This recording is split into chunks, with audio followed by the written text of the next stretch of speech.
Committee on Urban Affairs will come to order. Clerk, please call the roll. Chair Lozano. Here. Vice Chair Gates. Here. Bernal. Here. Cortez. Cunningham. Here. Gonzalez. Here. Hayes. Here. Vermetto. Tepper. Here. Okay, quorum is present. Thank you, everyone, for being here. Members, we're going to start with, we're going to hear a bill first, and then to give Representative Cortez and Romero time to get back. They're laying out bills right now before we vote on pending business. And so at this time, the chair lays out House Bill 1174 and recognizes Representative Howard to explain the bill. Thank you, Mr. Chair and members, for the opportunity to lay out 1174. This bill would allow general law cities to prohibit the sale of single-use plastic water bottles on municipally owned golf courses. This would not apply to other plastic bottled drinks, just to water bottles. Across the state, there are 68 municipally owned golf courses under general law cities. These parks are often the pride of the community, and discarding of single-use water bottles disrupts their treasured resource. Should a local community have this issue, this bill would give them the right to protect their valued spaces for future enjoyment. This bill was brought to me by a high school student in my district, whom you'll hear from next. This bill represents the kind of responsive government that I think is important to engage in with our constituents. This young man saw a problem in his community and crafted a piece of legislation to address the issue. It's a privilege to carry a bill brought by a high school student, recognizing the value of civic participation and engaging with the policymaking process. Again, this bill is permissive, so if it's not right for a locality, then they do not have to adopt it. With that, members, I am happy to answer any questions and reserve the right to close. Great. Members, any questions? No questions? Thank you. We'll let you reserve at the close. Thank you. And we're first. Okay. Chair calls Maxwell Williams. Maxwell McWilliams. Thank you for being here, Maxwell. Thank you, Mr. Chairman. Good afternoon. Max, we have you listed as Maxwell McWilliams, representing yourself and for the bill. Is this correct? Yes, sir. Okay, go ahead. All right. Good afternoon. My name is Max McWilliams, and I'm here representing myself in favor of House 1174 for Representative Donna Howard. I'm a golfer on the Westlake Golf Team, which is the #1 team in Texas and the number 2 team in the U.S. As I travel all over the state competing, it is disheartening to see every golf course overflowing with plastic waste from water bottles. I am a high school ambassador for the Green Sports Alliance, an organization that works with professional sports like the NFL, NBA, and PGA to make their sports more sustainable.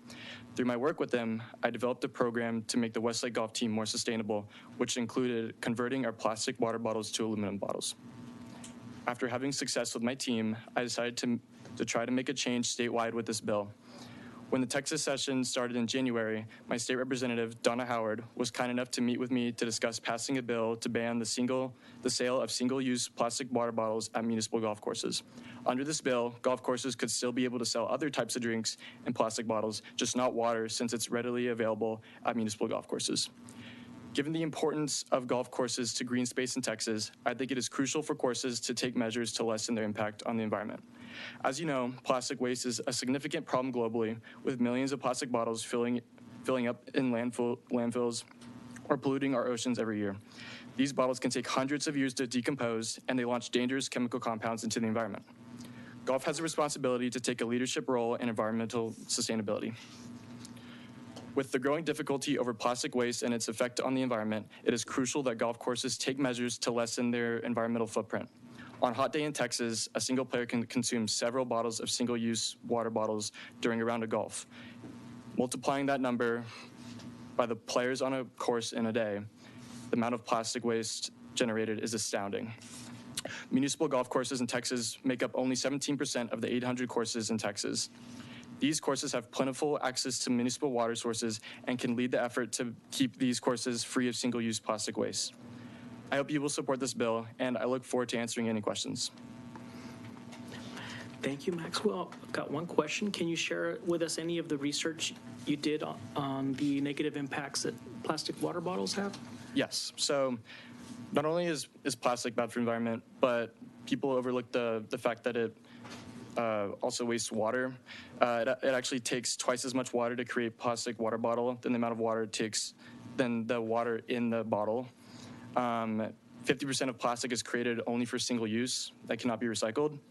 And it can also take about 400 to 1,000 years for plastics to decompose. It's phenomenal. Members, any? Yes, sir, Representative Cunningham. Thank you, Chairman Lozano. Max, first of all, I'm a golfer, so it's good to see you. I noticed that your bill only applies to municipal golf course. Why is that? Yes, so I'm aware of the opposition to this, and I think that starting small for municipal-owned golf courses, which are available to most golfers, is a good start. And starting small and setting an example for other courses is important, rather than applying this to all courses. Yes, sir. Representative Romero.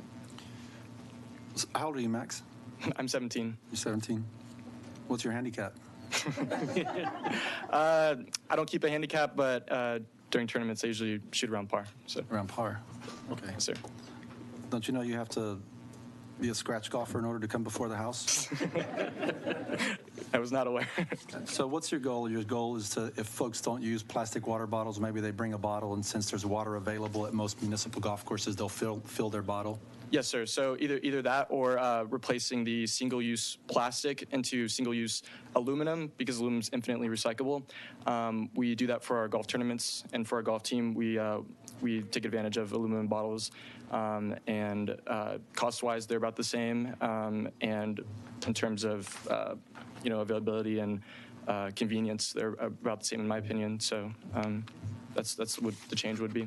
And when you're talking about waste of the water bottles, is that because you see these water bottles like thrown on the golf course as well, or is it just more just in general lakes, bodies of water?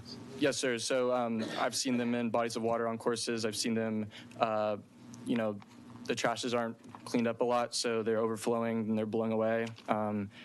Just since there's so many bottles that need to be used when around a golf, it's really hot. You got to drink a lot of water. So just seeing them thrown all over the course and seeing such a big green space and, in Texas be polluted like that, it's just disheartening to see. Yeah. Well, thank you for coming in. Thank you for engaging your state rep, and hit them straight. Yeah, thank you. Members, any more questions? Thank you, Maxwell. Yeah, thank you. Sir, great job. Okay. Chair calls Shay Pearson. Did I say? Okay.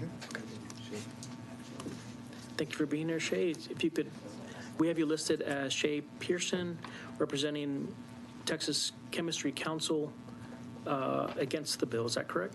It's Texas Chemical Council. Oh, I'm sorry. Yes, Shay Pearson, and I'm against the bill. Do you have permission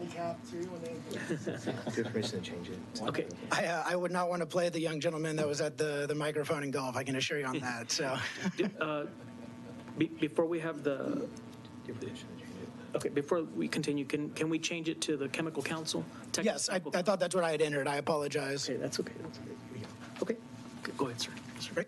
Mr. Chairman, members of the committee, good morning. Again, my name is Shay Pearson, and I'm representing Texas Chemical Council as their general counsel, and I'm testifying in opposition to House Bill 1174. Texas Chemical Council is a statewide trade association of chemical manufacturers representing approximately 70 companies who own and operate over 200 manufacturing and research facilities across the state. Business of Chemistry provides employment for approximately 500,000 Texans, and its products are the state's top non-energy export, over $50 billion in state exports annually to customers around the world. TCC has strong concerns regarding the restrictions on commerce and product deselection that results from this bill as currently drafted. The bill is a blanket prohibition on a particular product that restricts individual consumer choice and imposes market limitations and cost constraints on municipal golf courses. Outside of the restriction of free commerce, this bill will likely come with environmental and economic costs. As a result of their lightweight properties and low energy requirements, polyurethane bottles produce lower emissions when production than some of the alternatives, including glass, which produce more greenhouse gas emissions during the production phase. For economic costs, the bill as filed would have a negative economic impact, as generally plastic alternatives are more expensive than plastic to purchase and transport due to increased weight. We support efforts to recycle, reuse, and recover plastics, and in fact, the U.S. plastics resins producers set circular economy goals to recycle, reuse, recover 100% of plastic packaging by 2040, with a goal to make all U.S. plastic packaging recyclable by 2030. Plastics serve a valuable purpose, and we should be focusing instead on the end of life of these products rather than distorting the market and shifting the problem to materials with greater environmental impacts. For these reasons, I must respectfully oppose the bill as filed, and we look forward to working with Representative Howard as this legislation moves forward. And that concludes my testimony. I'm available for questions. Members, any questions? So there are several different kinds of canned purified waters, and I was just looking on Amazon because I've actually never thought about. I prefer actually to drink out of a can. Just it's colder, just tastes better. So if a municipal golf course went to canned still water in Austin, because I think this bill's bracketed. Okay, it's statewide. It's permissive. Would it have a significant impact on the state's economy? So, I mean, as I stated previously, as to defining significant, I don't really know how I can speak to that, but it would have an impact, as studies have shown that the production of plastic water bottles is cheaper than the production of alternative methods of bottles, and then the transportation weight as well. So as to what amount of cost would be incurred on the consumer and the vendor, I don't have those exact numbers in front of me, but I do know that they cost more to create and to ship. Okay. Representative Tepper?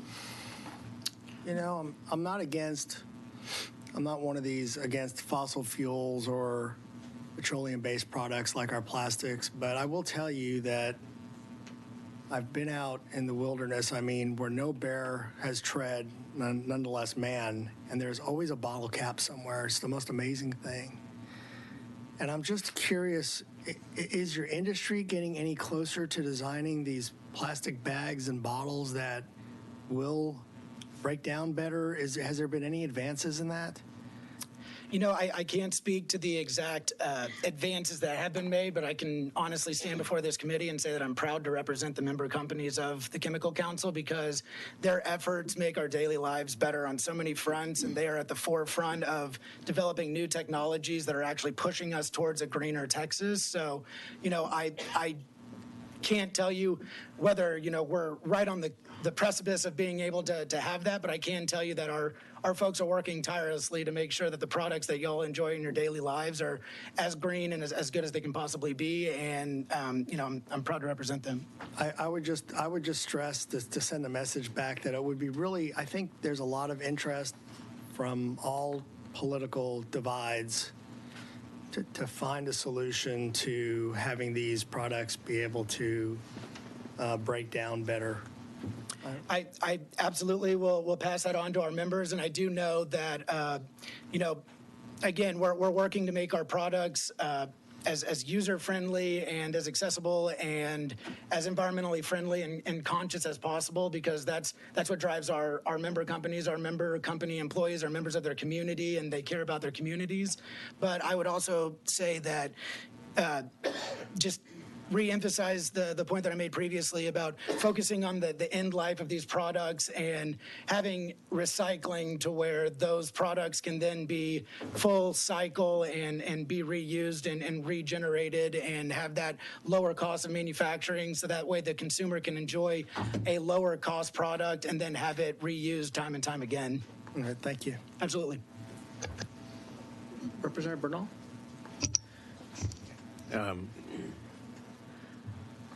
Welcome. I'm sure Thank you.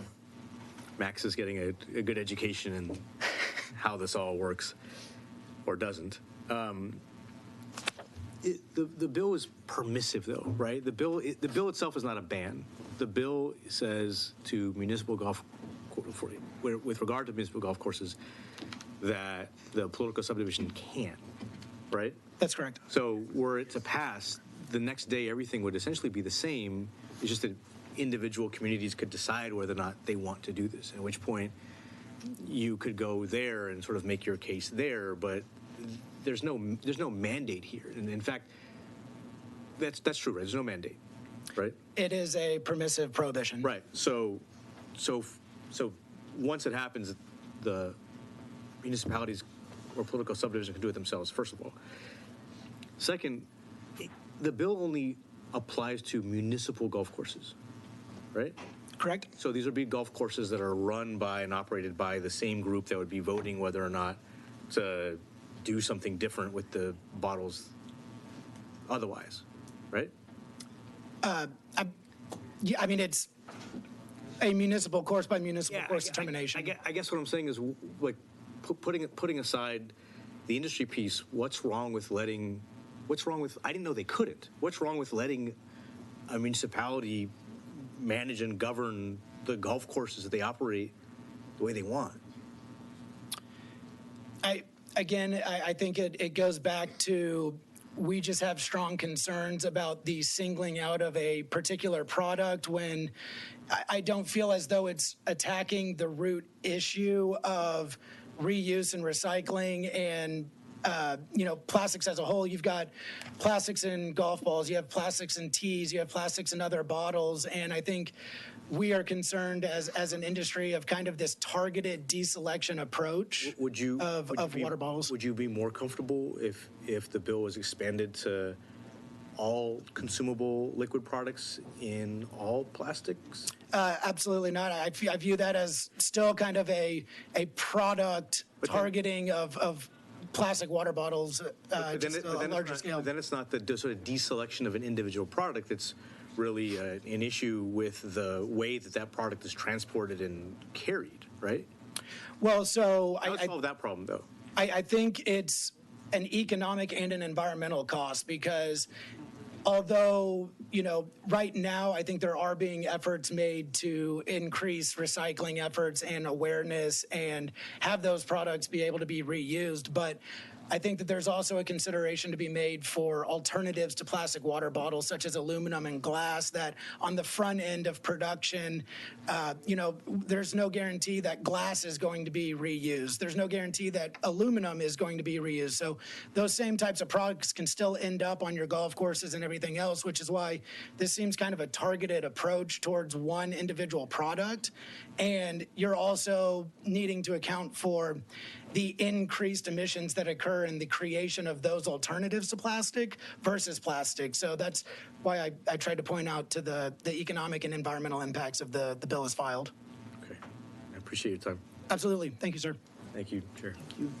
Let the record reflect that Representative Romero and Representative Cortez are present. Members, any more questions? No questions. Thank you, sir. Thank you all. Yes, sir. Is there anyone else wishing to testify on, for, or against House Bill 1174? Hearing none, the chair recognizes Representative Howard to close. Thank you, Mr. Chairman and members. I understand the pushback on this. Obviously, if you are representing a particular the Chemical Council, in this case, if you're representing a particular entity that has an investment in this product, I totally understand what was just talked about. I think it is important, and y'all pointed out a lot of this, to remember that this is permissive, that this is not something that is being forced on anyone.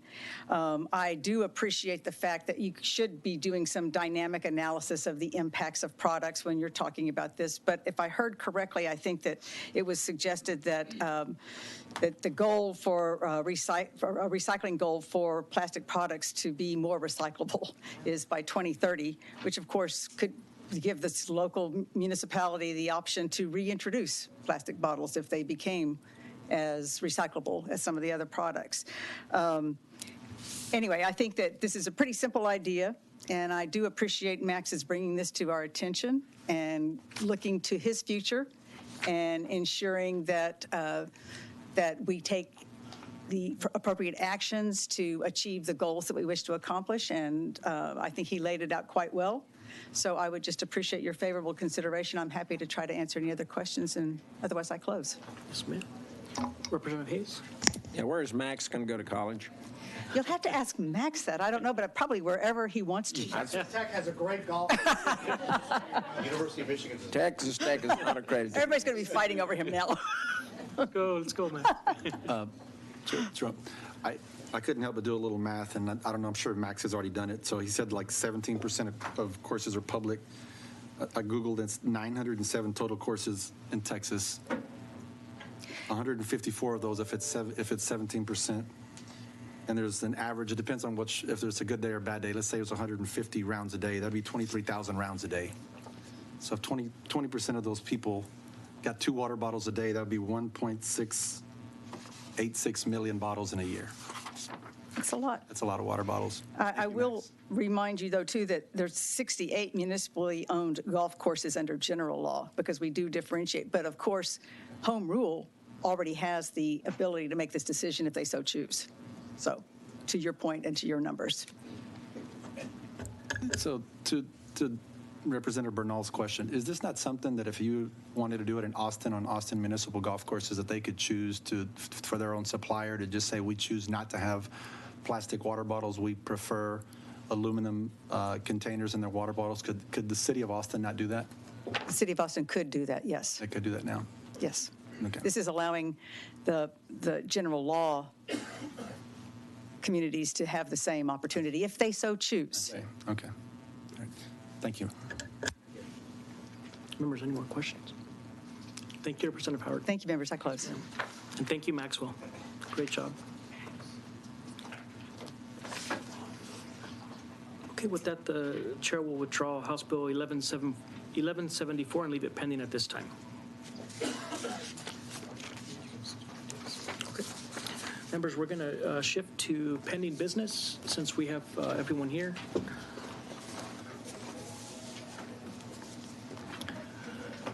The chair lays out House Bill 834 as pending business. Members, you will remember this bill by Representative Campos relates to the establishment of a TDHCA pilot program to solicit donations made by text message for the benefit of local programs that provide services to homeless individuals and families in certain municipalities.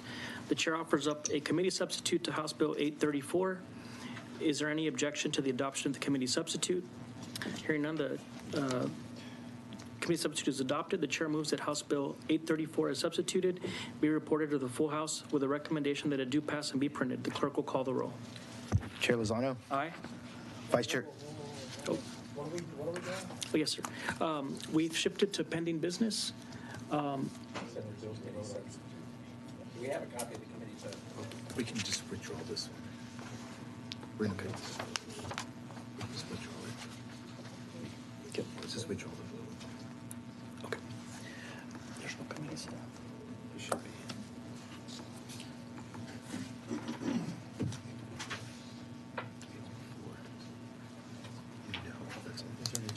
There's no committee set up. So Let's just withdraw it. let's withdraw and then redo it. Okay. The chair's going to withdraw the committee sub to House Bill 834. The chair was going to withdraw House Bill 834 and leave them pending at this time. So there is no sub. Okay. Members, the chair's going to lay out House Bill 834 again as pending business. We will not do a substitute. Members, you remember this bill by Representative Campos relates to the establishment of a TDHCA pilot program to solicit donations made by text message for the benefit of local programs that provide services to homeless individuals and families in certain municipalities. The chair moves that House Bill 834 be reported to the full House with a recommendation that it do pass and be printed. Clerk will call the roll. Chair Lozano, Aye. Vice Chair Gates. Aye. Bernal, Yes. Cortez. Yes. Cunningham. Yes. Gonzalez. Hayes. Yes. Remetto. Yes. Tepper. No. There being 8 ayes and 1 nay, the motion prevails. Chair lays out House Bill 1153 as pending business. Members, you will remember this bill by Representative Vasut relates to the authority of a Type A or Type B general law municipality to change to a Type C general law municipality. The chair moves that House Bill 1153 be reported to the full House with a recommendation that it do pass and be printed and be sent to the Committee on Local and Consent Calendars. The clerk will call the roll. Chair Lozano. Aye. Vice Chair Gates. Aye. Bernal. Yes. Cortez. Yes. Cunningham. Yes. Gonzalez. Hayes. Yes. Remetto. Yes. Tepper. Okay, there being 9 ayes, 0 nays, the motion prevails. Members, the chair lays out House Bill 1434 as pending business. Members, this is Representative Chairman Buckley's bill relating to the staggering of terms of aldermen of governing body of a Type A general law municipality. The chair moves that House Bill 1434 be reported to the full House with a recommendation that it do pass and be printed and be sent to the Committee on Local and Consent Calendars. Clerk will call the roll. Chair Lozano. Aye. Vice Chair Gates. Aye. Bernal. Yes. Cortez. Yes. Cunningham. Yes. Gonzalez. Hayes. Aye. Remetto. Aye. Tepper. Okay, there being 9 ayes, 0 nays, the motion prevails. The chair lays out House Bill 1661. Members, you'll remember this bill by Chairman Burns, which would allow police departments to accept recruits who can make it through all of the department's hiring criteria regardless of their age. The chair moves that House Bill 1661 be reported to the full House with a recommendation that it do pass and be printed and be sent to the Committee on Local and Consent Calendars. Clerk will call the roll. Chair Lozano. Aye. Vice Chair Gates. Aye. Bernal. Yes. Cortez. Cunningham. Yes. Gonzalez. Hayes. Yes. Remetto. Yes. Tepper. Okay, there being 9 ayes, 0 nays, motion prevails. The chair lays out House Bill 1677. Members, you remember this bill by Chairman Jatan would require county clerks to issue without fee a certified copy of a homeless individual's birth record. The chair moves that House Bill 1677 be reported to the full House with a recommendation that it do pass and be printed and be sent to the Committee on Local and Consent Calendars. Clerk will call the roll. Chair Lozano. Aye. Vice Chair Gates. Aye. Bernal. Yes. Cortez. Yes. Cunningham. Yes. Gonzalez. Hayes. Yes. Remetto. Yes. Tepper. Okay, there being 9 ayes, 0 nays, motion prevails. Chair lays out House Bill 2822. Members, this is Representative Garcia's bill relating to a study on the housing needs of youth transitioning out of foster care or the juvenile justice system. The chair moves that House Bill 2822 be reported to the full House with a recommendation that it do pass and be printed. The clerk will call the roll. Chair Lozano. Aye. Vice Chair Gates. Aye. Bernal. Yes. Cortez. Yes. Cunningham. Yes. Gonzalez. Hayes. Yes.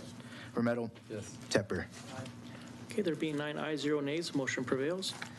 The chair lays out House Bill 3980 as pending business. Members, this is Representative Frazier's bill relating to the business leave time account for a firefighters employee organization in certain municipalities. The chair moves that House Bill 3980 be reported to the full House with a recommendation that it do pass and be printed and be sent to the Committee on Local and Consent Calendars. Clerk will call the roll. Chair Lozano. Aye. Vice Chair Gates. Aye. Bernal. Yes. Cortez. Yes. Cunningham. Yes. Gonzalez. Hayes. Yes. Remetto. Yes. Tepper. Okay, there being 9 ayes, 0 nays, motion prevails.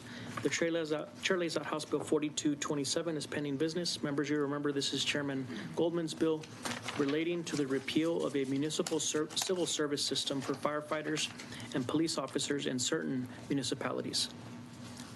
Yeah. The chair offers up a committee substitute to House Bill 4227. Is there any objection to the adoption of the committee substitute? The chair moves that House Bill 4227 is substituted be reported to the full House with a recommendation that it do pass and be printed. The clerk will call the roll. Chair Lozano. Aye. Vice Chair Gates. Aye. Bernal. Yes. Cortez. Yes. Cunningham. Yes. Gonzalez. Hayes. Yes. Remetto. Yes. Tepper. Okay, there being 9 ayes, 0 nays, motion prevails. Chair lays out House Bill 4443 by Representative Cunningham. Members, this bill relates to the allocation of certain federal money provided under the Cranston-Gonzalez National Affordable Housing Act. The chair moves that House Bill 4443, without amendments, be reported to the full House with a recommendation that it do pass and be printed and be sent to the Committee on Local and Consent Calendars. Clerk will call the roll. Chair Lozano. Aye. Vice Chair Gates. Aye. Bernal. Yes. Cortez. Local consent. Yes. Cunningham. Yes. Gonzalez. Hayes. Yes. Romero. Yes. Tepper. Okay, there being 9 ayes, 0 nays, the motion prevails. The chair lays out House Bill 5311. Members, this is Representative Steve Toth's bill relating to the creation and operation of a development zone by and the tax revenue received by the Woodlands Township. The chair moves that House Bill 5311 be reported to the full House with a recommendation that it do pass and be printed. The clerk will call the roll. Chair Lozano. Aye. Vice Chair Gates. Aye. Bernal. Yes. Cortez. Yes. Cunningham. Cunningham. Oh, President. Yes. Oh, sorry. Gonzalez. Hayes. Yes. Romero. Yes. Tepper. Okay, there being 9 ayes, 0 nays, motion prevails. Okay, members, three more. The chair lays out House Bill 1492 as pending business. Members, this is Representative Ordaz's bill relating to the conveyance of property by a municipality for the public purpose of economic development. The chair moves that House Bill 1492 be reported to the full House with a recommendation that it do pass and be printed. Clerk will call the roll. Chair Lozano. Aye. Vice Chair Gates. Aye. Bernal. Yes. Cortez. Yes.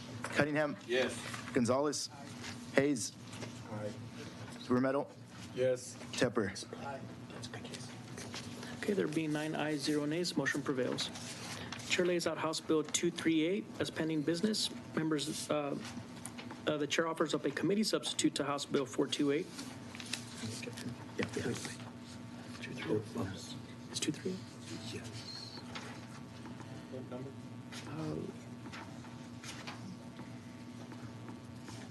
A 238. Okay.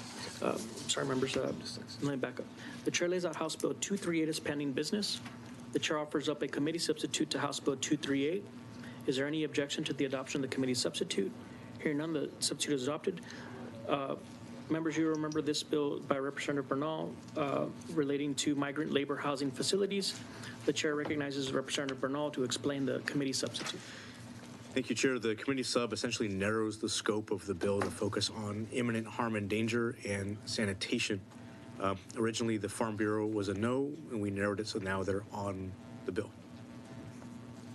Okay. Members, any questions? Thank you, sir. Thank you. Yes, sir. Okay, the chair moves that House Bill 238, as substituted, be reported to the full House with a recommendation that it do pass and be printed. Clerk will call the roll. Chair Lozano. Aye. Vice Chair Gates. Aye. Bernal. Yes. Cortez. Yes. Cunningham. Yes. Gonzalez. Hayes. Aye. Romero. Yes. Tepper. Aye. Okay, there being 9 ayes, 0 nays, the motion prevails. Okay, members, the final one. The chair moves to reconsider the vote of House Bill 3568, by which failed to receive an affirmative vote in committee. Is there any objection to this motion? Hearing none, the motion prevails.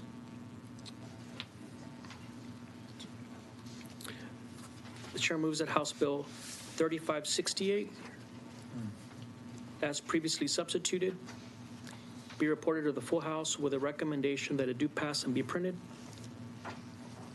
The clerk will call the roll. Chair Lozano. Aye. Vice Chair Gates. Aye. Bernal. Yes. Cortez. What are we doing? Reconsidering Gates' bill. Oh. No. Cunningham. Yes. Gonzalez. Hayes. Aye. Romero. Yes. Tepper. No. Okay, there being 7 ayes, 2 nays, motion prevails. Okay, members, we're going to go on to today's new business. Okay. You want to go? But it's just like Okay, Chair lays out House Bill 413 and recognizes Chairwoman Thompson to explain the bill. Mr. Chairman, Okay, I gotta go leave this out.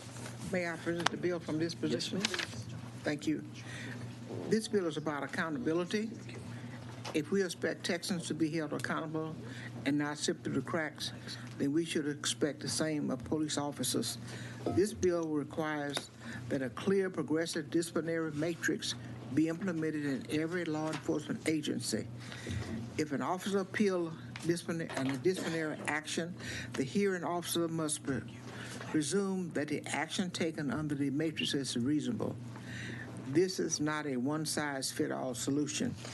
We're asking the Blackwood Law Enforcement Management Institute of Texas to consult with the law enforcement agencies of all sizes to develop a model disciplinary matrix in addition to other relevant stakeholders, and require a public comment period on the model disciplinary matrix prior to adopting. This bill passed this committee last session 7-2. And the Texas House overwhelmingly last session 100 to 28. I have a witness here to answer any questions, Mr. Chairman, and I would like to make myself available for questions that they may have of me and have permission to reserve my right to close, please. Thank you, Madam Chair. Members, any questions? We'll let you reserve the right to close, ma'am. Thank you, sir. Chair calls Kathy Mitchell.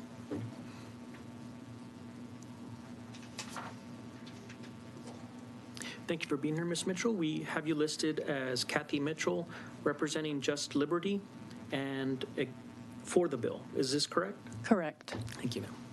So briefly, because Chairwoman Thompson has described it pretty well, all that this bill does is require the creation of a model disciplinary matrix. And then departments may adopt that model, or they may have a different one. But the model would be used in many places if they did a good job on it. The disciplinary matrix is important because in addition to being kind of factually true and a violation of policy, when a chief is issuing discipline, they have to consider fairness, and that makes sense. You don't want to treat one person differently from another person in a similar situation.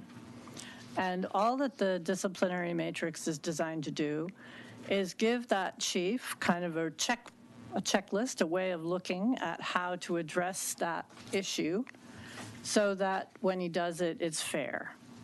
And if it's fair, then it's going to be on a solid foundation through the disciplinary appeal process. People in the public get very frustrated when they see their chief issue discipline, and then in some amount of time later, that discipline is overturned, even though the facts of the case are pretty clear. So, and this has happened in places around the state. This is not a solution that will fix all the problems. It's a modest first step in the direction of fairness so that when discipline is issued, it sticks. Great, Ms. Mitchell. Members, any questions? Thank you, ma'am.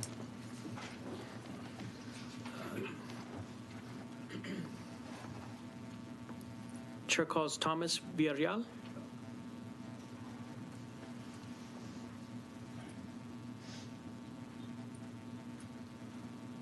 Thank you for being here, Mr. Villarreal. We have you registered as Thomas Villarreal, representing Austin Police Association, and yourself against the bill. Yes, sir. Okay. Thomas Villarreal, I'm the president of the Austin Police Association, 16-year detective with the Austin Police Department, been on the APA board for about 14, 15 years.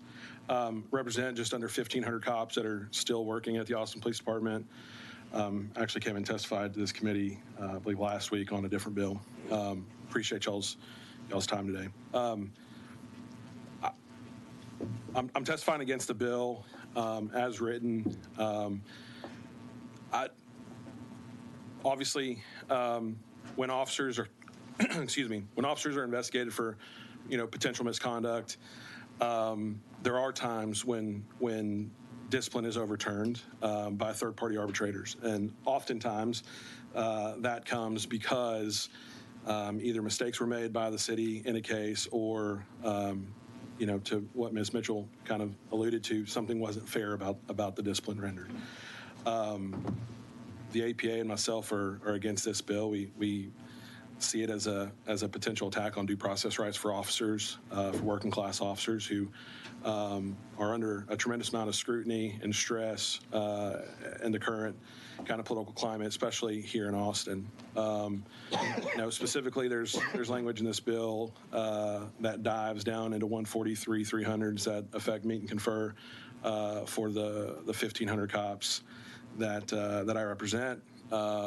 We have, up until here recently, done a pretty good job of working through the issues that we have as a labor organization, working with management to negotiate contracts, and just don't want to see any more kind of hurdles put in the way of our ability to go forward, find a good contract that works both for management and for labor. I could understand, a desire to move the profession forward, and we're not against moving the profession forward, but we do just fine to discipline people here at the Austin Police Department, and I don't think that we need an arbitrary, disciplinary matrix that's potentially worked on by folks in another community to dictate how we discipline officers here in Austin. So with that, I thank you. I appreciate your opportunity to talk to you guys. Thank you, Mr. Villa. Members, any questions? I have a question. Yes, Representative. Would there be any matrix that you would be satisfied with? We have a matrix, yeah. So within, the 900-page policy manual that the Austin Police Department issues every single officer, we have a matrix. The problem that you're going to run into from an actual standard of putting something like this into place is you can't write on paper every single scenario that I might run into or every single decision that I might make for every single scenario that I might run into, and then turn around and say, if A, then B, if C, then D. And so inevitably, and we have that same issue with our disciplinary matrix that we have, is you have fact-specific situations that come up, and with something as important as disciplining officers, I think we should allow municipalities to handle that how they best see fit. And if it's an unfair system and it's, like for our people, if it's unfair, then we have the ability to take that to a third. Some of us are learning about this. Does each department use essentially a standard type of matrix that is maybe templates from other cities, maybe cities that work better for their size? How are these matrices established? I would be lying to you if I told you, sir. I know that when I was a rookie, we didn't have a matrix. Under a previous chief I'd say probably 10 years ago, a matrix came out. It's been a work in progress, if you will, as we kind of, have a discussion and say, A should equal B, and then A happens, and you say, okay, well, is B really the right answer there? And so we've probably had 5 or 6 iterations of a matrix, but to your question, I don't know. I don't know if like the IACP or somebody has given something out already as a base. Because we're a state organization, so what might work for Austin or Houston might not work in Amarillo. So 100%. Okay. Yes, Thank sir. you. Yes, sir. Members, any more questions? Thank you, sir. Thanks, sir. Appreciate you. Okay, members, we have one more witness registered to testify. Chair calls Chris Jones.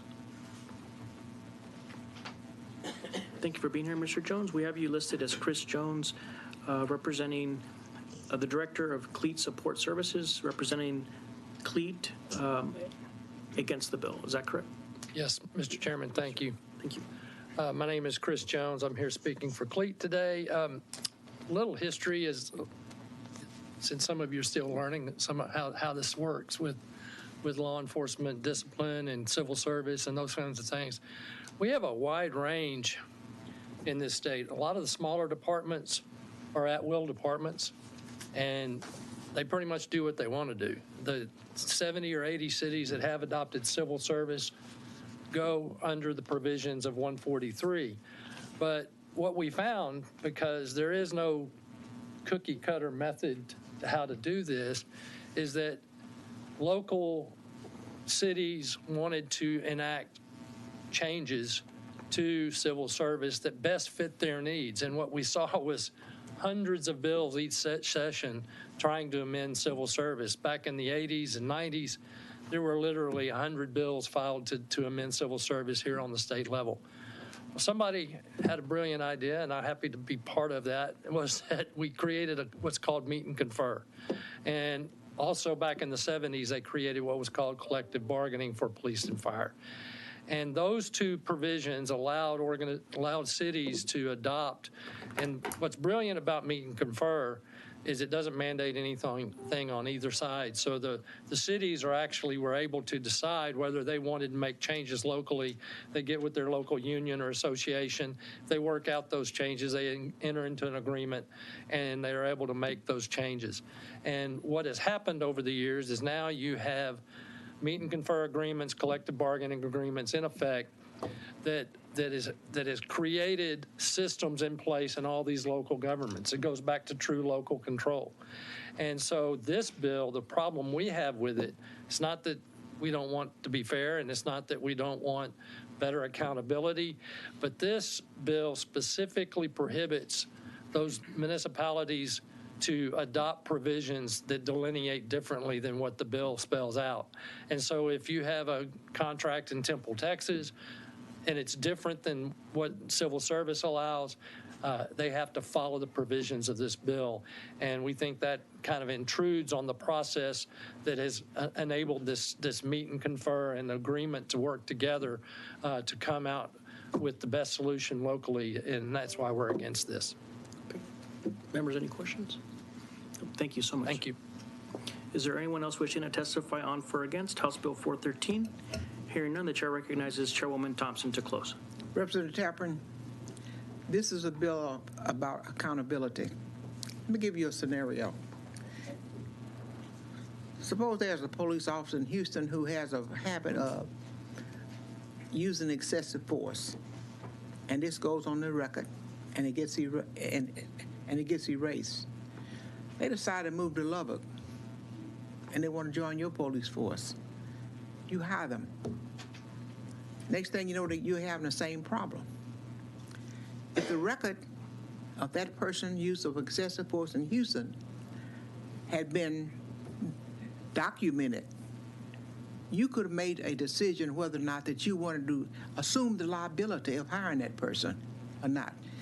You would have had foreknowledge. All it does is, if you have acts of misconduct, just like you and I may have, there's some documentation there.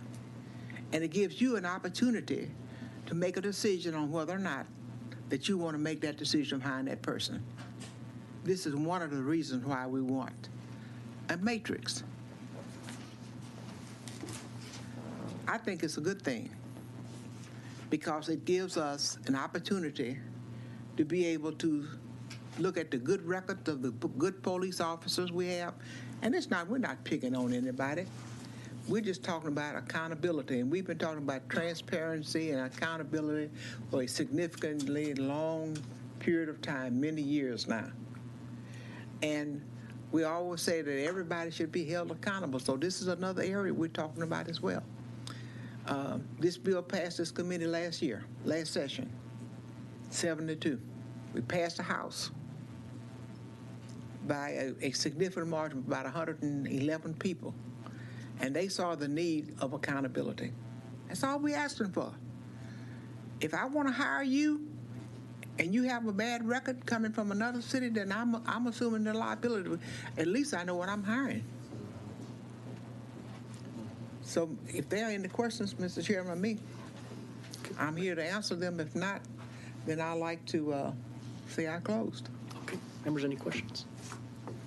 No questions? Oh, yes. Representative Tepper.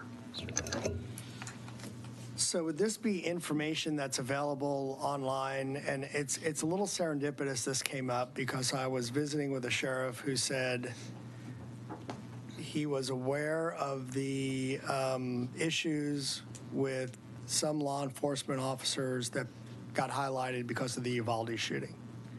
And he would have never referenced those people for those jobs, but no one ever asked him. So are the cities doing their due diligence when hiring? And if they have this matrix, would it matter anyway? Would they look at it?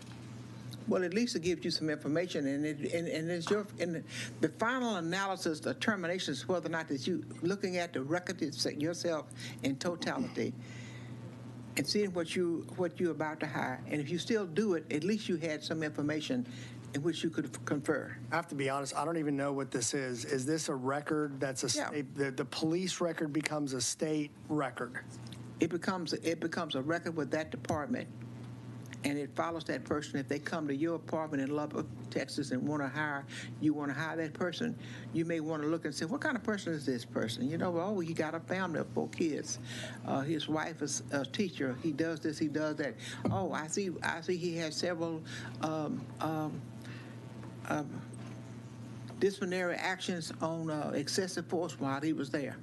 So their letter jacket would follow them from job to job. Right. Just like yours does from your job to job. Just like a teacher's does, just like a contractor, just like an elected official, it follows. Okay, thank you. Sure. Members, Mr. Chairman and members, thank you so much. Thank you, Madam Chair. And I close. Thank you, Madam Chair. With that, the Chair withdraws House Bill 413 and leaves it pending at this time.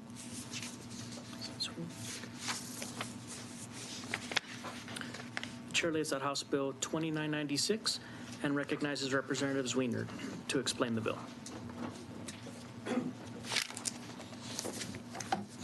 Chairman Lozano, members, thank you for the opportunity to present this bill today.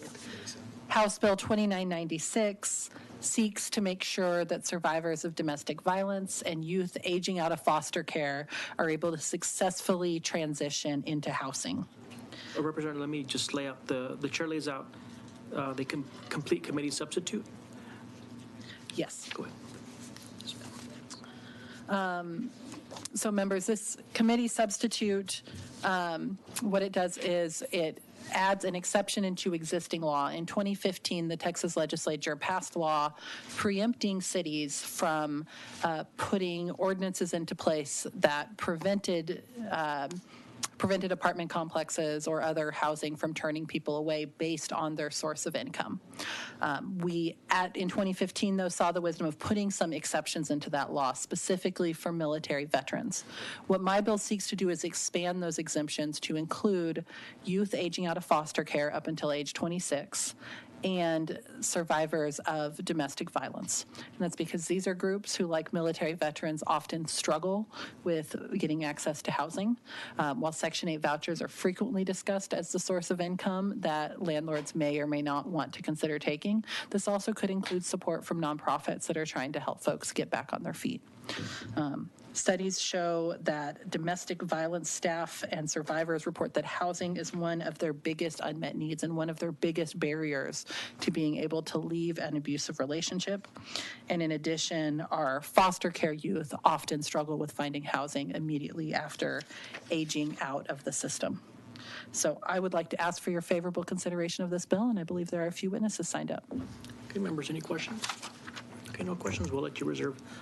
Oh, Vice Chair Gates. How prohibits a city or county regulations on rental leasing and housing for a victim of violence? How do they prohibit that right now? Yes, right. So the existing statutory framework is a city is prohibited from passing an ordinance saying that renters, or I should say, when I say renters, I mean the leasers, that the leasers cannot discriminate based on income source. However, cities are allowed to pass an ordinance saying that they can't discriminate for military veterans specifically. So the cities have that tool right now to say that for military veterans, that the city or that leasers cannot discriminate against their source of income to pay the rent. I want to put the same exception in the law for domestic violence survivors and for youth aging out of foster care to allow cities to offer them some protections based on source of income, because they're groups high need, more likely to need to rely on those sources of income, and I think cities deserve the opportunity to give them the same protections. When someone comes and leases an apartment, the apartment complex, they don't know that they were a victim of domestic violence, do they? This would certainly require somebody to disclose that if they wanted to ask the apartment complex. If they were in a city that had given the ordinance, created such an ordinance, yes, I think the survivor or the foster care youth would have to disclose that information if the apartment complex was trying to say they couldn't accept their income source. Okay, I'm confused. Okay. Right now, you don't ask someone, are you a victim of domestic violence? They just look at what their income is if they have a job. And you're saying this prohibits a city from. This would allow a city to create an ordinance prohibiting discrimination based on the source of income. So nobody's trying to tell the person leasing a property that they can't judge somebody's income level, but we're saying that in the cases of military veterans, which is already in law, and then I'm trying to add domestic violence survivors and youth aging out of foster care, that the city should have the option to say a leaser should not discriminate against them based on where their income is coming from. I understand someone in the military, you can't discriminate by the fact that they get military pay, right? Yes, though I don't. So how, this could theoretically apply wider. Okay. So it could be a veteran, again, with a Section 8 housing voucher. A city would have the option to say veterans would be protected from discrimination based on that voucher, or some other type of non-pay source of income. Okay, an apartment is not going to know that someone's a victim of domestic violence, are they? I mean, they're not necessarily going to know somebody's a military victim either, or a military they would if they ask them veteran either. Source of pay, they say, well, the military or whatever. But a victim of domestic violence, if they work at Kroger's, they're just going to look at what their paycheck is from Kroger's. Well, what is that you are a victim of domestic violence? What does that got to do with where you work and how you're going to pay your rent? Yeah, Representative Gates, I think the disconnect is usually when we're seeing people choosing not to rent to people based on source of income, it's not about wages. It's not about who is paying them wages. It's about people where all or a portion of their ability to pay their rent is based on something that is not a job, whether that's a nonprofit group trying to help them get back on their feet, or more commonly a Section 8 housing voucher. So where is the source of income for a person of domestic violence? Is this a but potentially nonprofit assistance or a Section 8 voucher? You know, I do have a witness who works directly with that community who I'm sure could talk through the details of that in more depth. Okay, so the fact that they were a victim of domestic violence, they've gone to a source that helps them with rent assistance based on that history.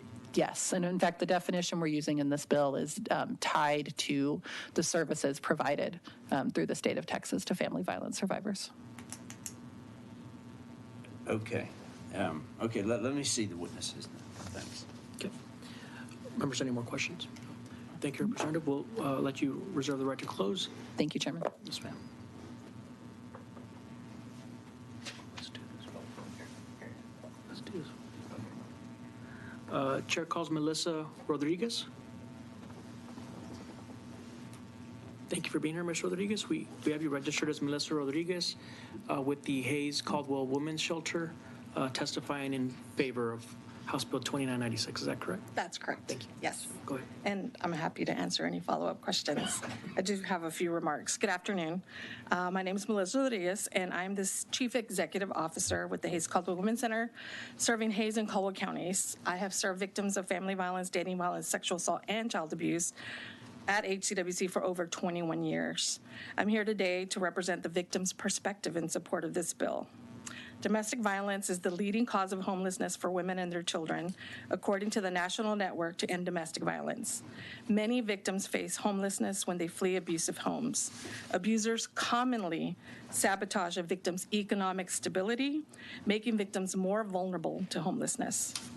Many victims and survivors of domestic violence have trouble finding rental properties because they may have poor credit, rental and employment histories as a result of their abuse. A significant number of domestic violence survivors served at HCWC report financial abuse as a primary form of abuse, leaving them helpless and with little to no options for self-sufficiency and independence. It is this very reason that HCWC chose to raise funds to build our very own transitional housing apartment complex. Our goal is to support women and their children by providing quality, affordable housing while they work on personalized goals to rebuild their lives. They're working on goals while they stay with us towards financial independence as a priority, rebuilding their credit, a common barrier experience when abusers use their names to incur debt, creating a budget. They're learning how to seek better employment, which often is a barrier, and of course, finding an affordable permanent home. This bill would enable these families to have access to protection designed to give them a hand up towards independence and providing a safer environment for their children. Thank you. Members, any questions? A couple. Vice Chair Gates? I can understand a military veteran. It's just, but in this situation, if someone comes and they're going to apply for an apartment complex is going to want to look at, you mentioned poor credit. They're going to want to look at the history of their paying rent. And it turns out that they haven't paid rent, and maybe they were evicted. And I understand that it's a domestic violence. Would this prevent them from being able to make a decision based on their prior rental history?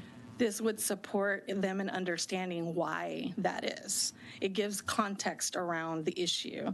And this particular population is vulnerable because those are some of the barriers. They're already facing that.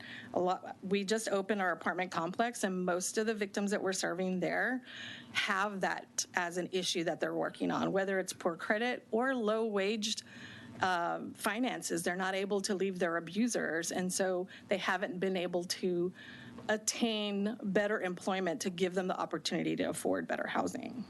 Okay, I want to say, because I agree with you that they come from a very unfortunate situation. Okay, that's not what I'm looking at. I'm just looking at that you go to a new complex, and so they're bound to have to run credit checks and criminal checks. If it turns out that they've been evicted for this very reasons, are you saying this would prevent them from denying them because they were evicted from a previous place?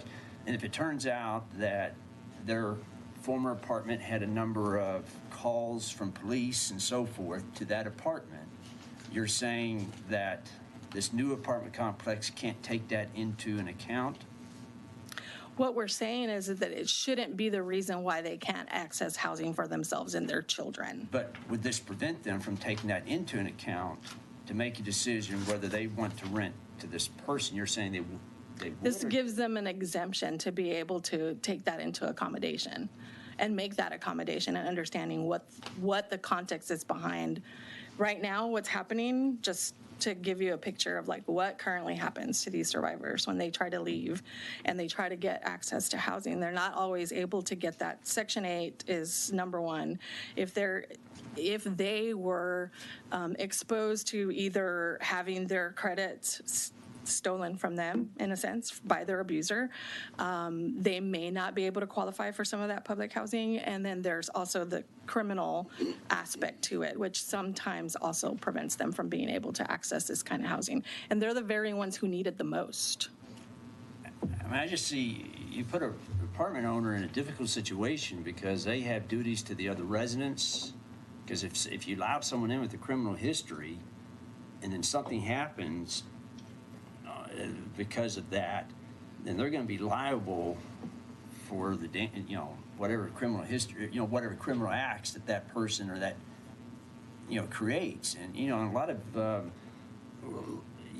lenders require that you do these things, that you can't let, that they set certain requirements to give you a loan, and your insurance has certain requirements that you have to do these things to lease. And you're saying all that goes to the waste?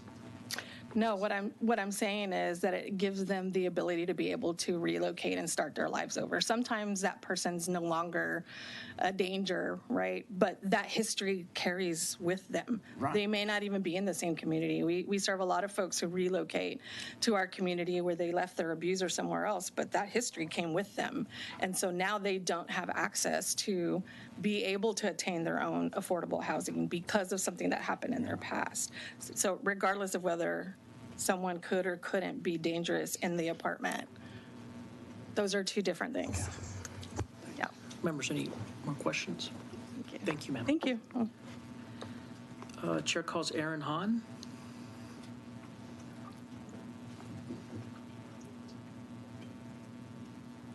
Thank you for being here, Ms. Hahn. We show you registered as Aaron Hahn, representing Texas Housers for the bill. Is that correct? That's correct. Thank you. Thank you, Chairman Lozano and committee members, for the opportunity to speak today. My name is Aaron Hahn. I'm a research analyst with Texas Housers. We work to ensure that low-income Texans have access to safe, decent, and affordable housing. We support House Bill 2996 as it would help victims of domestic violence and current and former foster youth under the age of 26 use a housing choice voucher to obtain housing, which is imperative to ensuring their safety, well-being, and ability to achieve upward mobility. Because of the lack of affordable housing in our state, low-income people face enormous competition when searching for housing they can afford, and survivors of domestic violence and foster youth face additional challenges. As it's been mentioned, survivors of domestic violence are often victims of financial abuse, and as a result, may have poor credit history or an eviction on their record, which makes it extremely difficult to apply for and obtain for housing. But I just want to note that this bill doesn't have to do with whether they're being discriminated on based on their credit or their eviction record. Those things can still be considered. Landlords just cannot deny to accept a housing choice voucher. I'll answer more questions at the end.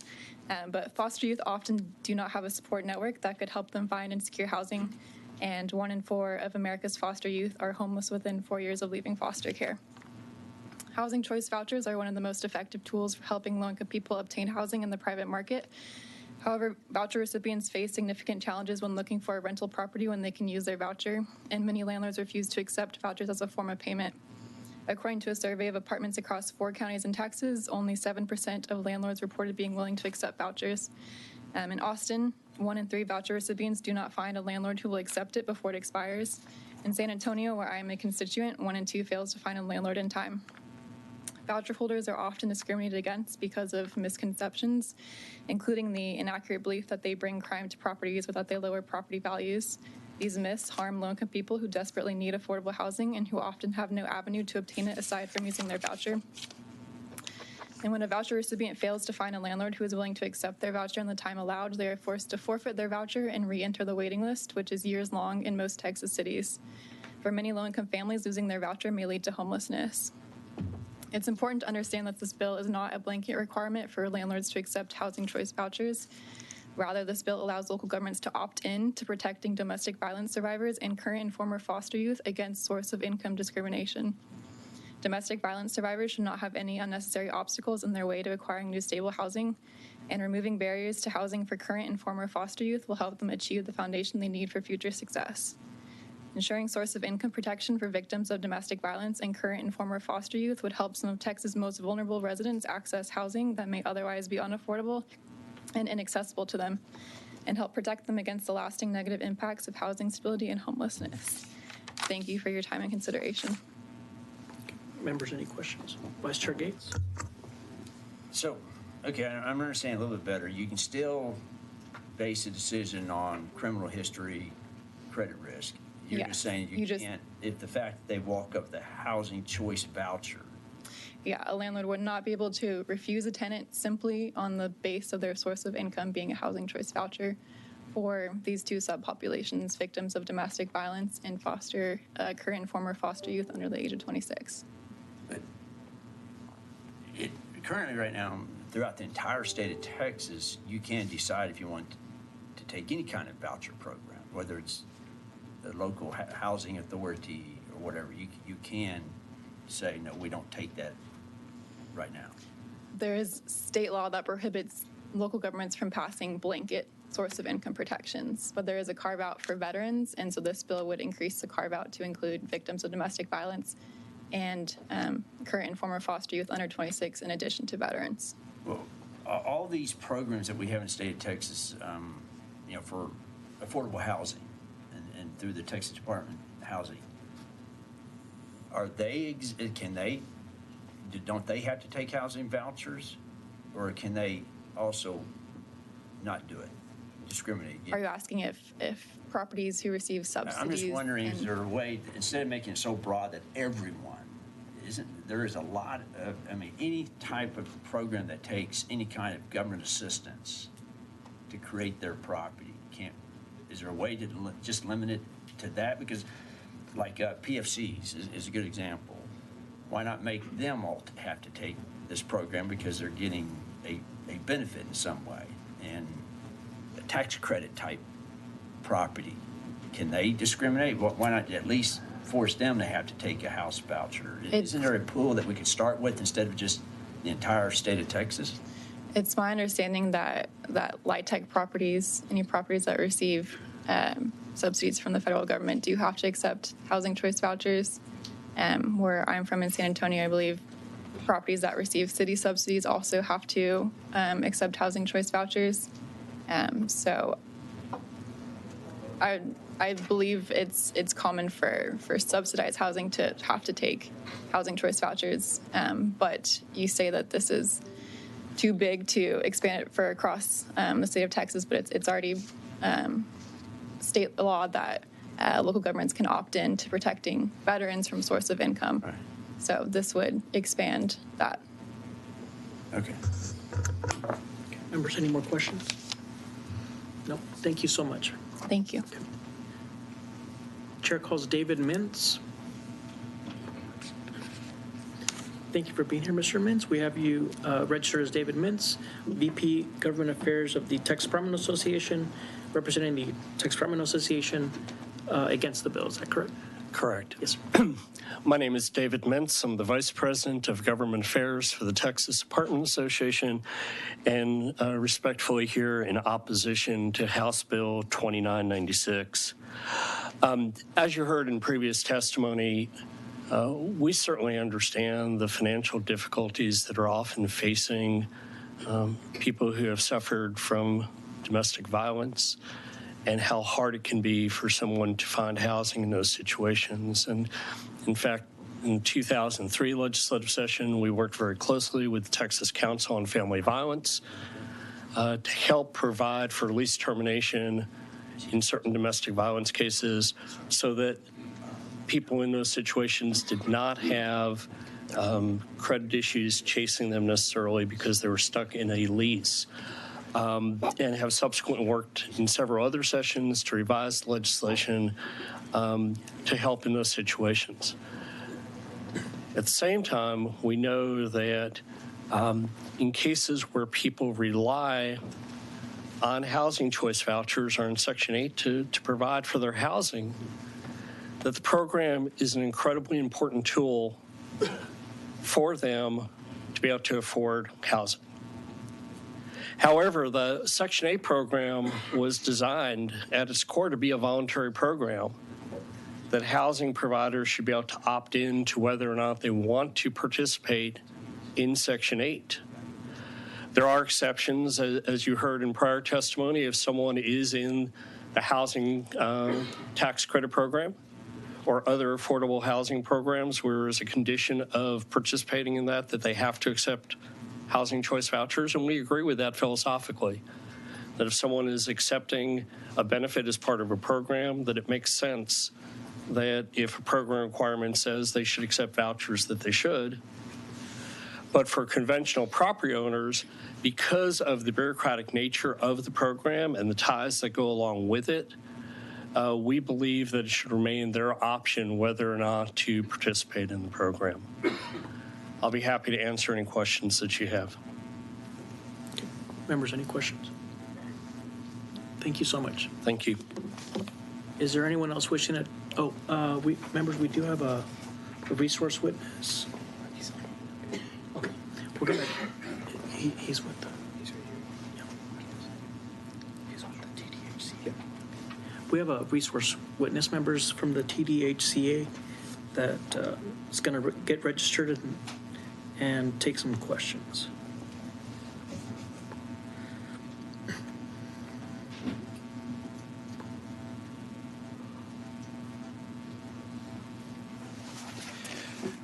Mr. Chairman, my name is Michael Lytle. I'm with the Texas Department of Housing and Community Affairs. here as a resource witness. Okay, thank you, Michael. Vice Chair Gates? And all the different programs that you all have that deal with apartments, LIHTC and so forth, every single one of those programs, are they bound to have to accept a housing voucher? I can only speak to the tax credit program as the witness, person from Texas Housers testified to. Tax credit developments, if they have an available unit for someone with a Section 8 voucher, they are not allowed to refuse that person as a result of the fact that they have a housing voucher. Is there any programs in your department that can discriminate? Not to my knowledge, no, sir. Okay, so that is a rather small world of the entire apartment market, I suppose, then. It is. It is. I believe it's been suggested that our agency meets roughly 2% of the need in the state with what we, under our jurisdiction, so. Okay. Okay, thanks. Members, any more questions? Thank you, sir. Thank you. Sir. Is there anyone else wishing to testify on for or against House Bill 2996? Hearing none, the chair recognizes Representative Zwiener to close.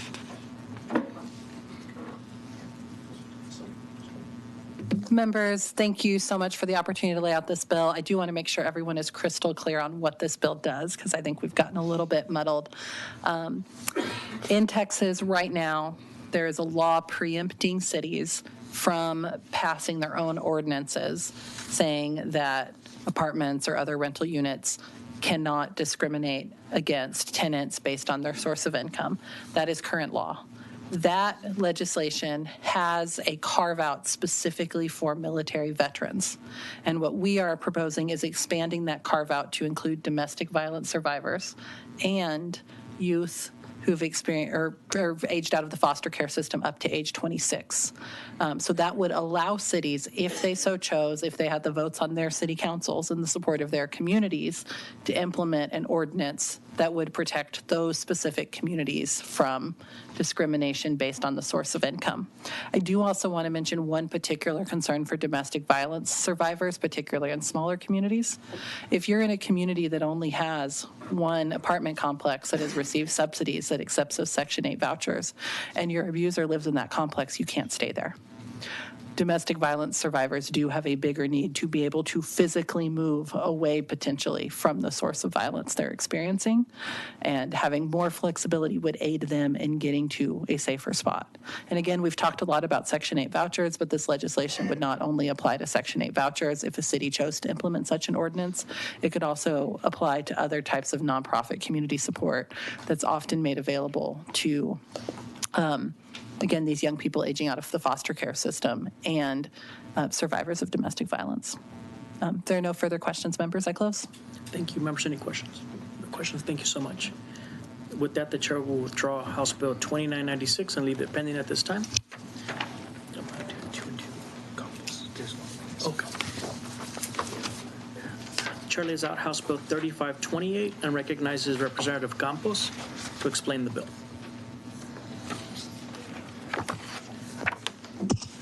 Good afternoon, Chairman Lozano and Vice Chair Gates and members of the committee. Thank you for the opportunity to lay out House Bill 3528, establishing an advisory committee to study fire department suicide prevention and peer support programs. Firefighters are more likely to die by suicide than on-duty injury. Post-traumatic stress disorder is a covered illness under workers' compensation for first responders, but the problem is that this treatment comes post-diagnose. The issue we face now is helping Texas firefighters identify when they need assistance. Many firefighters just don't know when they need to get help and also worry that they may lose their job. While firefighters are covered by the state and federal law, many still do not seek professional assistance for work-related mental illness. Despite different programs around the state that attempt to help first responders, there is a confusion as to long-term solution. HB 3528 seeks to study and find how the legislature can reduce suicides in the fire service by commissioning a group of stakeholders and mental health professionals to study and develop future action that Texas can take to help firefighters identify when they need help and where to get the help they need. We need medical professionals available to our first responders. The committee substitutes expands the number of members for this advisory board from 6 to 11 members who will provide a robust report to the legislator addressing current programs, licensing requirements, confidentiality concerns, and provide recommendations on how to better expand suicide prevention for first responders. I am open for questions and respectfully reserve the right to close. Members, any questions? Yes, Representative Hayes. Thank you, Representative. This was a issue I wasn't conscious of until I started reading your bill. And could you educate me with what regularity firefighters commit suicide? Well, it came to me from the first responders in San Antonio. There's been many deaths to suicide from firefighters. And so I think they just need more support. And sometimes they don't want to acknowledge that they have suffering mental illness because sometimes what they deal with, there's a lot of traumatic and they wind up getting PTSD. But so we just, this bill is just to support them and try to prevent them from, committing suicide and just giving them the support that they need so they can continue to do what they need to do. I mean, first responders, they live every day for us, so we have to do what we can for them. Thank you. Thank you, sir. Members, any more questions? Thank you, Representative Campos. We'll let you reserve the right to close. I reserve the right to close. Yes, ma'am. Okay, members, we have one witness registered to testify. Chair calls John Riddle. Thank you for being here, Mr. Riddle. We have you registered as John Riddle, President of the Texas State Association of Firefighters, and yourself registered to testify on behalf of that association and yourself and for the bill. Is that correct? Yes, sir, that is correct. Thank you. Thank you, Chairman Lozano and committee members. My name again is John Riddle. I'm president of the Texas State Association of Firefighters and represent about 19,000 professional firefighters around the state. And thank you to Representative Campos for laying out the bill and carrying the bill. I will tell you that mental health in the fire service is something that has been of increasing importance to us over the past several years. In answer to Representative Hayes' question, the suicide rate amongst firefighters are reaching and getting close to the rates of our military. So it is something that we have been aware of for a few years now. We have done some things internally to try to address the issue, such as trying to change the culture of the fire service for one, but we've also established some peer support programs and also have a inpatient facility that our international organization has established that is tailored for firefighters and exclusively for firefighters. So we are doing some things, but it is an issue that is of increasing importance.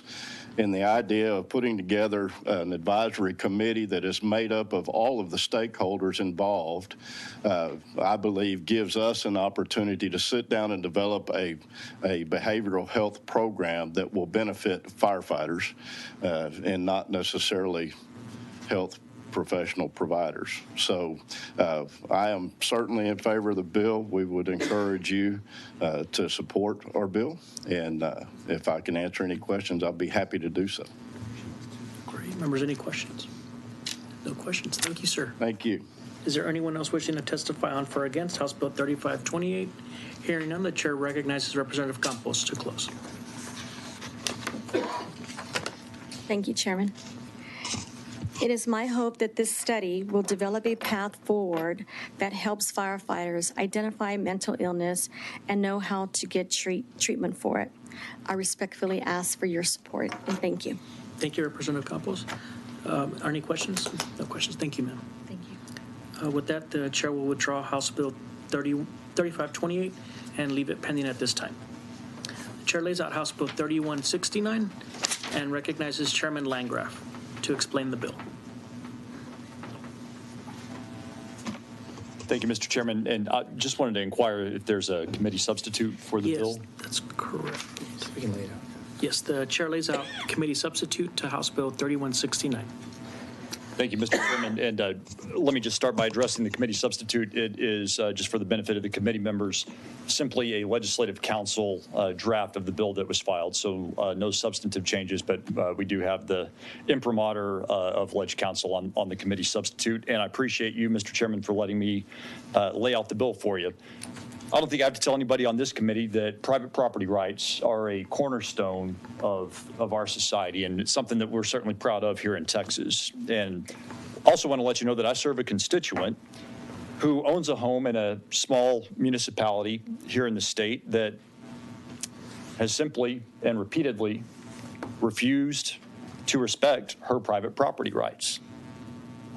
Now, you'll hear from her in a moment, but she approached me after being rejected multiple times by the village council to be issued a short-term rental permit, despite submitting applications that meet all of the requirements that are set forth by the municipality. Now, that in and of itself, not a big deal, right? I understand that. But while the village was rejecting my constituent's application, they were allowing dozens of other homeowners to list and operate short-term rentals without permits and with impunity. So it's like there are two different sets of rules in this village, a restrictive, maybe discriminatory set that apply only to Michelle Villanueva and her husband, and then another set for everyone else. Now, this bill and the committee substitute adjust the authorizations under state law that allow that municipality to impose some of these regulations. And the whole purpose of this, Mr. Chairman, is to make sure that there is just one set of rules that apply equally to every property owner in the village, regardless of their race, regardless of their ethnicity. It's the same rule that applies to everybody. Mr. Chairman, I'm happy to answer any questions. Thank you, Chairman Landgraf. Members, any questions? Vice Chair Gates? If they allow some and not them, what's the rationale that they're denying this person? I've got some of the same questions as I did mention, Mr. Vice Chairman. The applications, all of the associated fees are paid in full, and the applications are complete. All of the required inspections are conducted, so everything is actually submitted, and they are the applications have been considered by both a planning and zoning commission and the full council of the municipality, but it's really a matter of discretion for them to be rejected, and so that is my understanding, that it's just a matter of discretion, but not for a lack of a complete application. Well, the discretion has to be based on something. What's the word? It can't be subjective. It has to be objective, doesn't it? I mean, it has to apply to everyone, but you're not aware. Well, hopefully we'll have some witnesses from the municipality who might be able to answer those questions for us. Okay. Representative Romero? Chairman Landgraf, so the rules that you set forth there, were these rules taken from other municipalities for short-term rentals, or was this just an example? Is this something that you've been working with other stakeholders to kind of establish what these may be? I'm just wondering, like, because you've defined them pretty clearly. I think, as you said, establishing one set of rules. Is this something that's been ongoing, or is this? So, no, Representative Romero, that's a good question. So, the bill obviously draws from or deals with language already in existence in the local government code. Okay. And so what this does is through the local government code, the state has authorized municipalities across the state to be able to regulate short-term rentals in a certain way. This language simply adjusts that authorization for this particular village. So there is a bracket, and people have asked me, well, why one village? This is the only place where I've heard of this type of treatment taking place. So when you bracket it here in line 20, so the application of the chapter here, so population of less than 1,000. That's correct. There's Lake Travis. Okay. Yes, sir. Okay. Thank you very much. Members, any questions? Thank you, sir. And Mr. Chairman, if it's okay with you, may I join you on the dais? Yes, absolutely. Thank you.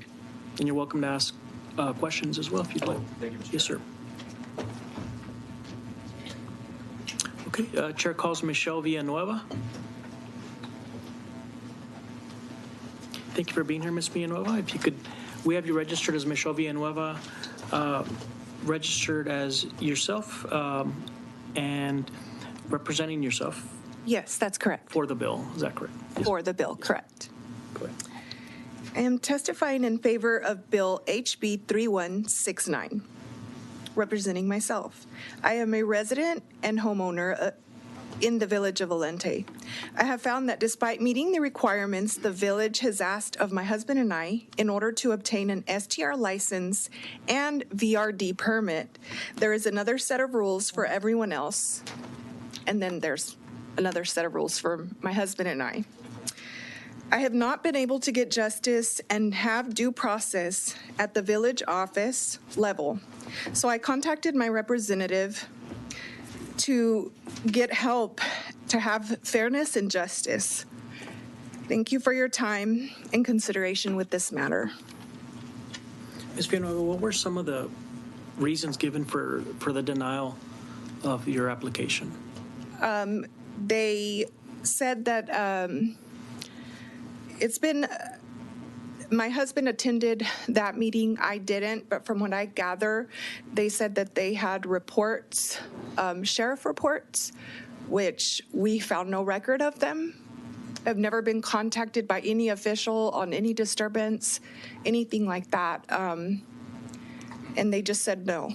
They didn't give any other reasons as to why we are being, there's numerous ones operating, and I'm the only one on record being asked to meet the requirements. I have met all of them, done all the permitting. I've been, have my inspection. I have all those things and done everything they've asked. And I just want an equal opportunity to do as the rest of the residents, to have a VRD permit and operate.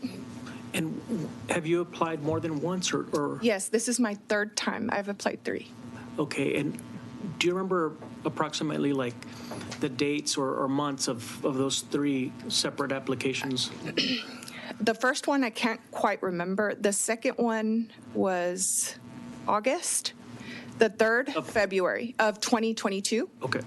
And February 2023. And then that August one, they denied that one? Yes. And did you get some feedback from them as to why, and then you went back Yes, and made? and I made adjustments as far as occupancy. Okay. And I did take down the listing when they asked me to, Okay, until I met these requirements, and I met them all, and I was still told no. okay. And that second one was when? The second one was in August 2022. Okay. Correct. What was the first one? Sorry. The first one, I'm not clear on. Was it also in 2022? Yes, it was. So then that first one, sometime in 2022, you got feedback why they denied it. You went and you made changes. You applied in August. They denied that. Yes. And then was there more? They made me wait 6 months to reapply. Okay. And they didn't give a reason as to why, but it's just written. I had to wait 6 months to reapply again. And my listing was taken down. I'm not operating at the moment, haven't been since I received their letter to take down my listing, and I could no longer operate until I met all the requirements. I met all of them. And am willing to, I follow rules, I obey the law, and I'm willing to do, I just want the opportunity as all the other community, it fluctuates between 40 and 45 operating Airbnb. You can find them online in our village and in our community. I'm the only one that has been held to a different standard, and I just want the equal opportunity. Yeah. And the last time you applied was? February 2023. Okay, February. And about when was that denied? It hasn't been denied yet. It's going into planning and zoning, where we have to meet with planning and zoning. If they give the okay, then it goes to the council. Okay. If they, from what I understand, if you say no in planning and zoning, you don't even have. Had yours, in one of those 3 times, well, I guess the first 2 times, did they get past planning and zoning? No, sir. Okay. Okay. And did you get some kind of letter from the village why it wasn't passed? Not a formal letter, no. Not a formal, it was Just in words, they just said just no. verbal? Okay. Members, any questions? Representative Romero? I just want to follow up on the chairman's question. So you're saying that you have to go before the zoning commission to get an approval, and normally a zoning commission is just, it's a recommendation. A to recommendation. City council. So you're saying you never went before the city council? No. So- From what I understand, no. My husband did that last meeting, but from what I understand, we have not. They said no from the start. I mean, and he was, just treated horribly at the, Did anyone ever ask for a city council meeting or a city council decision? not that I'm aware of. They've had several meetings that, as from what I understand, this is a developing thing from their offices, and the rules just kind of change as they go. So I've had to not only meet all these requirements, but make sure that nothing else is developed and they haven't added things in, and go back and make sure I get this done, like adding a Knox box, which I'm for rules and do things that keep the community safe. I'm all for those things and willing to do all the things. And then the last question, so you mentioned that you had to wait 6 months to reapply? Yes, sir. Was that by way of their village ordinance or their city ordinance? Yes, what, and I believe that's new. That was something that they threw in there just to push me off another 6 months. Okay, all right, thank you. Thank you. Vice Chair Gates? It sounds like they do allow it. You just been denied, but you don't know the specific reason why. Is there a code that they have that they say you don't comply with? Or have you had an attorney look at their reason? Because I would think you'd want to get something in writing, and then at some point you have an attorney say, hey, because it has to be, it can't be subjective. It has to be objective. That there has to be a reason they denied you a specific ordinance that they claim you haven't met, and you're not aware of that. No, I'm not aware of. Force them to put it in writing why they're denying you? I haven't seen anything in writing as to why. And maybe it's just, I need to go back and look because I have several documents to look over, emails and correspondence. But I have had to, I've spent thousands of dollars because this is my way of life. This is what I do. And I'm here today asking for help to have the same rules apply to me. Yeah, that's where I'm going to, maybe the other witnesses will clarify. Sure, But sure. it sounds like they do allow it. It's just something, there's a specific ordinance that we don't know yet, and maybe some of the other witnesses will tell us. And yes, I'm not sure if I live on the same street as the council or, I don't know. In all honesty, I don't want to reach and say something that's not correct. Sure. But I'd like to know myself. I just want to get back to operating, and I have followed the rules. They sent me a letter to not function anymore, to not operate anymore until I get this, and I have done exactly what they've asked. Members, any more questions?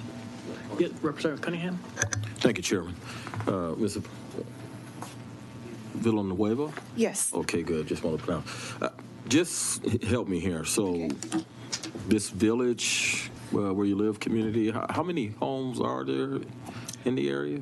The population is 1,000 under. I'm not quite sure of exact number of homes, but the listed Airbnb, you can find them on Airbnb, Evolve. Right. There's different websites where operators like myself list their, rentals. Right. And it fluctuates between 40 and 45 list people that rent their home just like I do. So, is there a in the process? Do you have to renew? Do you know? I mean, even though you haven't been accepted yet, I'm just wondering with the other ones, homes in the area, is there a renewal process? Or I don't. Those things aren't clear online. When I first started, we used a company named iTrips, and then we're now going to Evolve just because they have more rules to keep everyone safe. they are the ones that first look into, is it permit required for the area? And they had the answers, no, it's not. So then we started to function not knowing, we started operating not knowing, well, there's something we missed until we were, until my neighbor just doesn't want me to be a rental. And so. Okay, so with the probably 40 homes there, then I would assume that they are all permitted? No, sir. They're not? No, sir. Okay. They have, from what I understand, they don't even have knowledge of these permits. Okay. Only myself Only and my yourself. husband. Yes, sir. Okay. All right, thank you. You're Thank you, Mr. Chair. Members, any more questions? Thank you so much, ma'am. Thank you.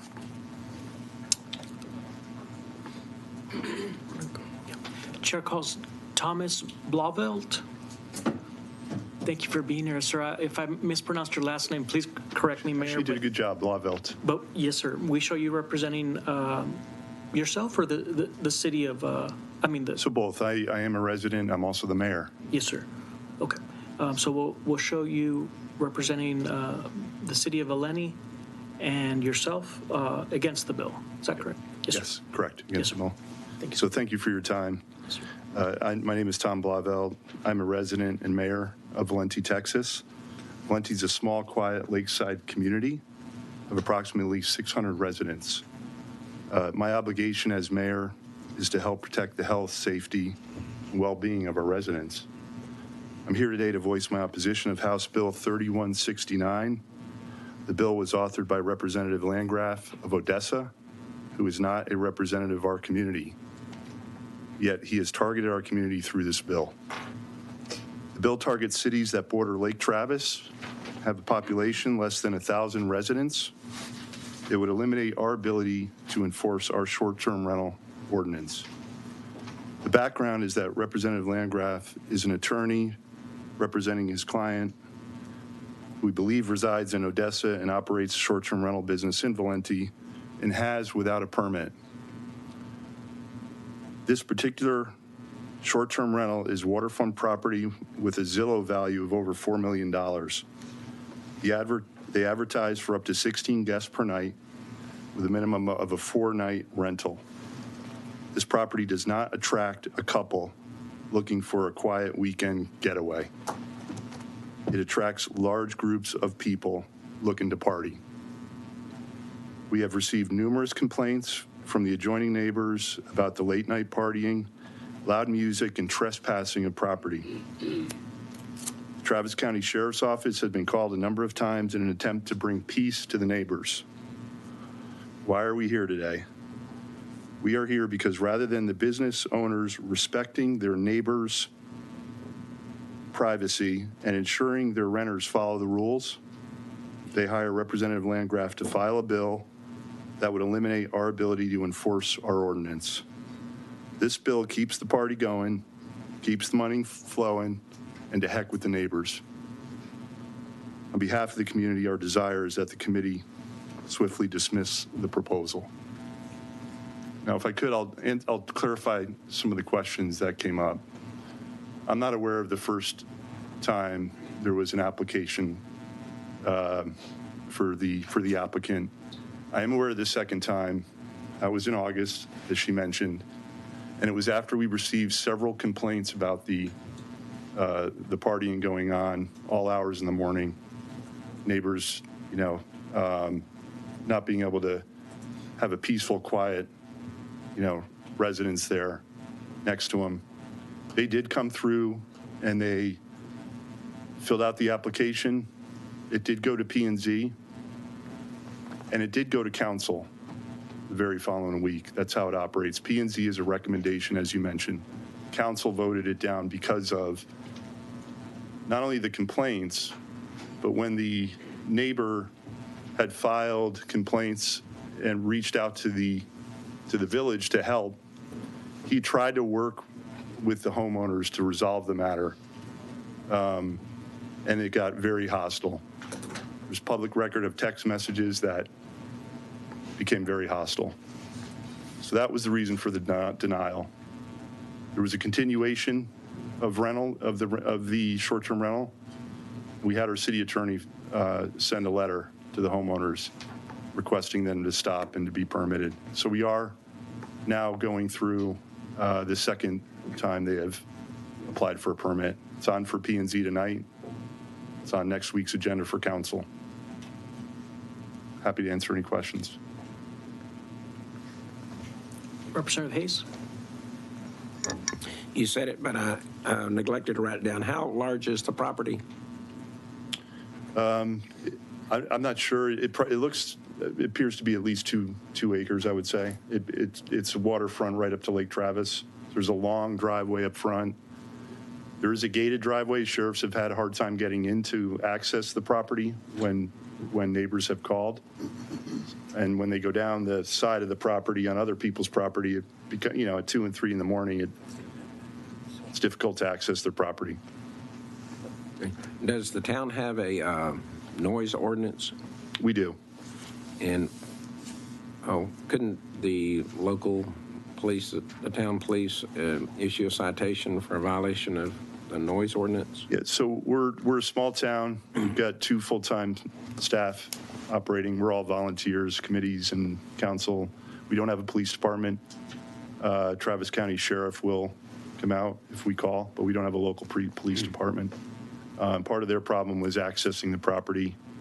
I want to clarify too, if I may. We have shored up. We've had our ordinance in place since 2014.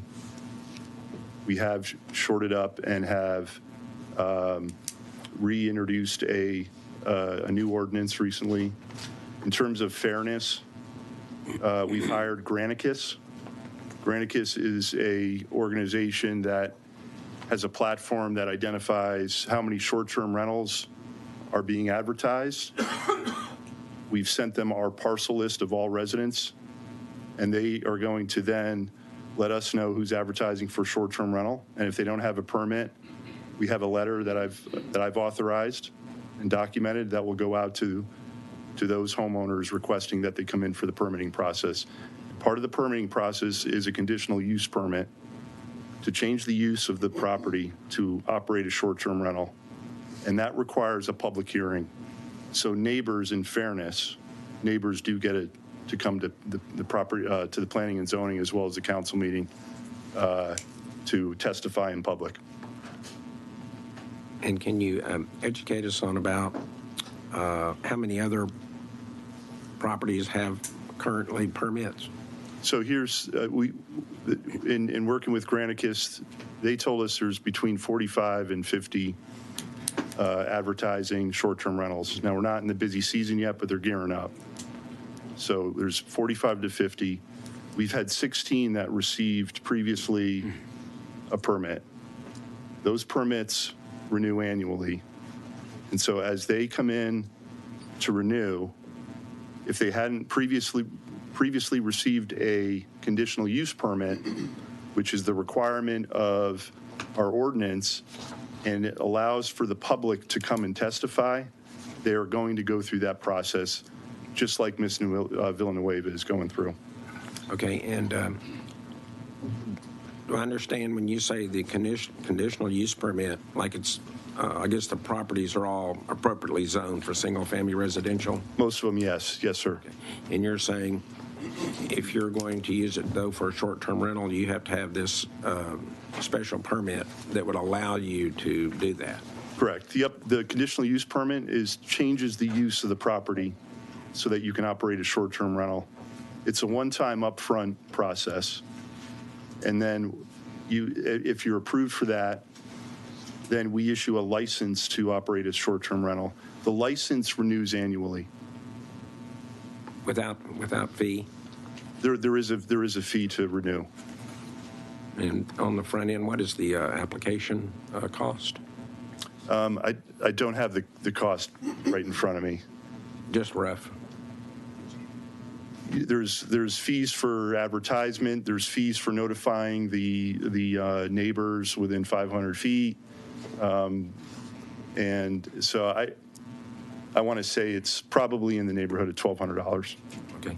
If a sufficient Is there a threshold of number of neighbors that could object that would preclude the landowner from being able to use their property as their? There isn't a limitation that we put on in terms of a number. Okay. I mean, essentially, we've looked at all that, and we want to be fair.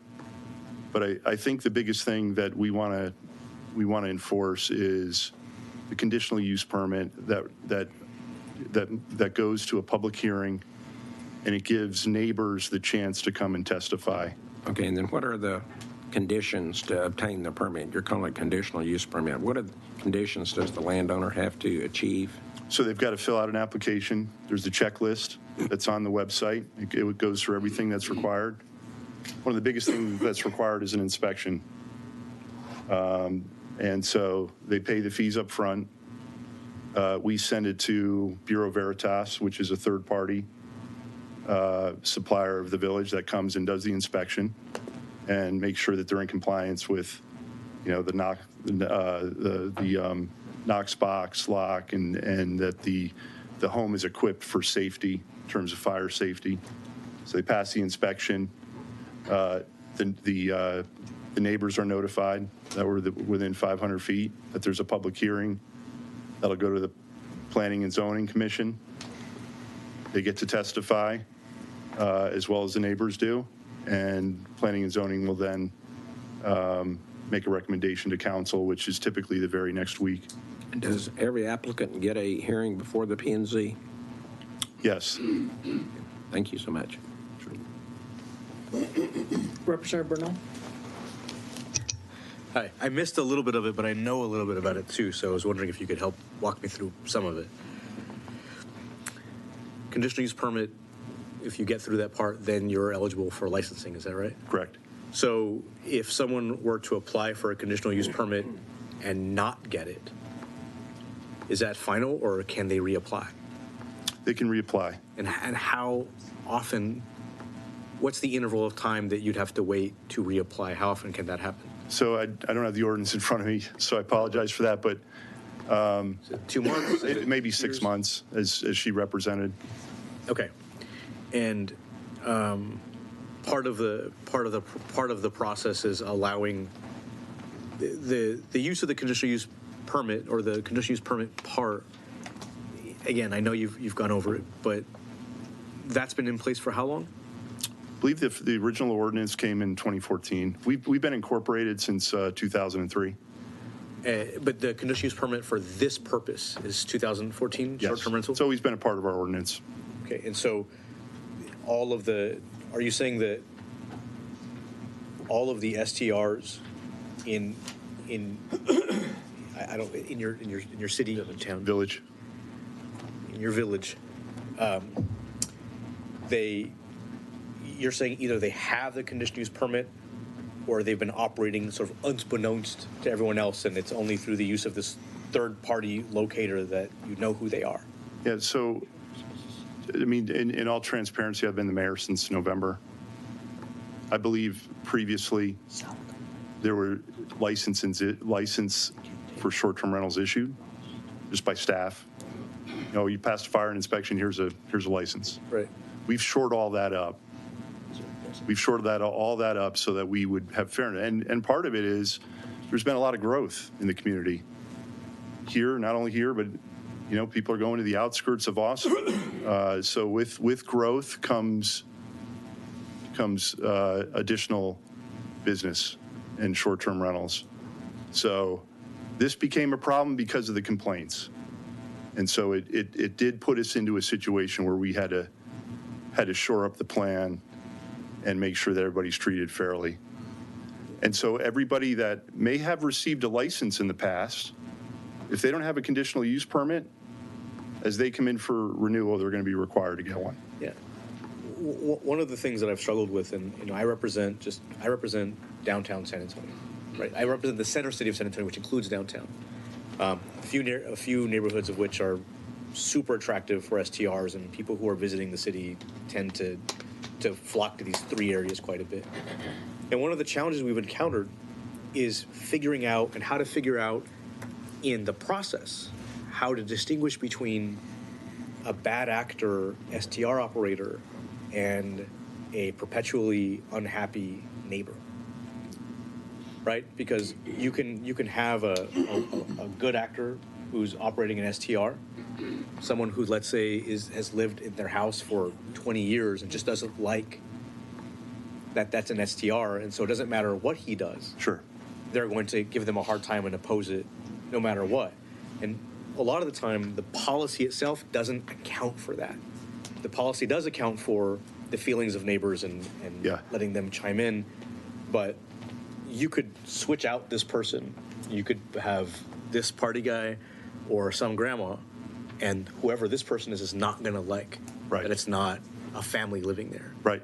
And so I'm wondering, and that's just sort of a constitutional challenge for them. It has nothing to do with whether they're loud or not. It's just the fact that it's a revolving door of people. Yeah. Sort of STR model. How does the process account for those kinds of discrepancies? Because they exist. They do, and I appreciate that challenge for sure. Just because it's a preference of somebody, they don't want it occurring next door, although they're being compliant with privacy because just to finish the thought. Yeah.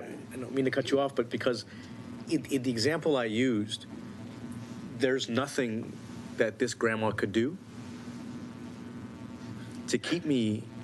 I mean, she's going to. I'm going to complain. Milk and cookies. Right. I mean, it doesn't matter who the tenants are. I'm going to complain. Sure. So, if I'm okay with the STR, I'm not going to complain.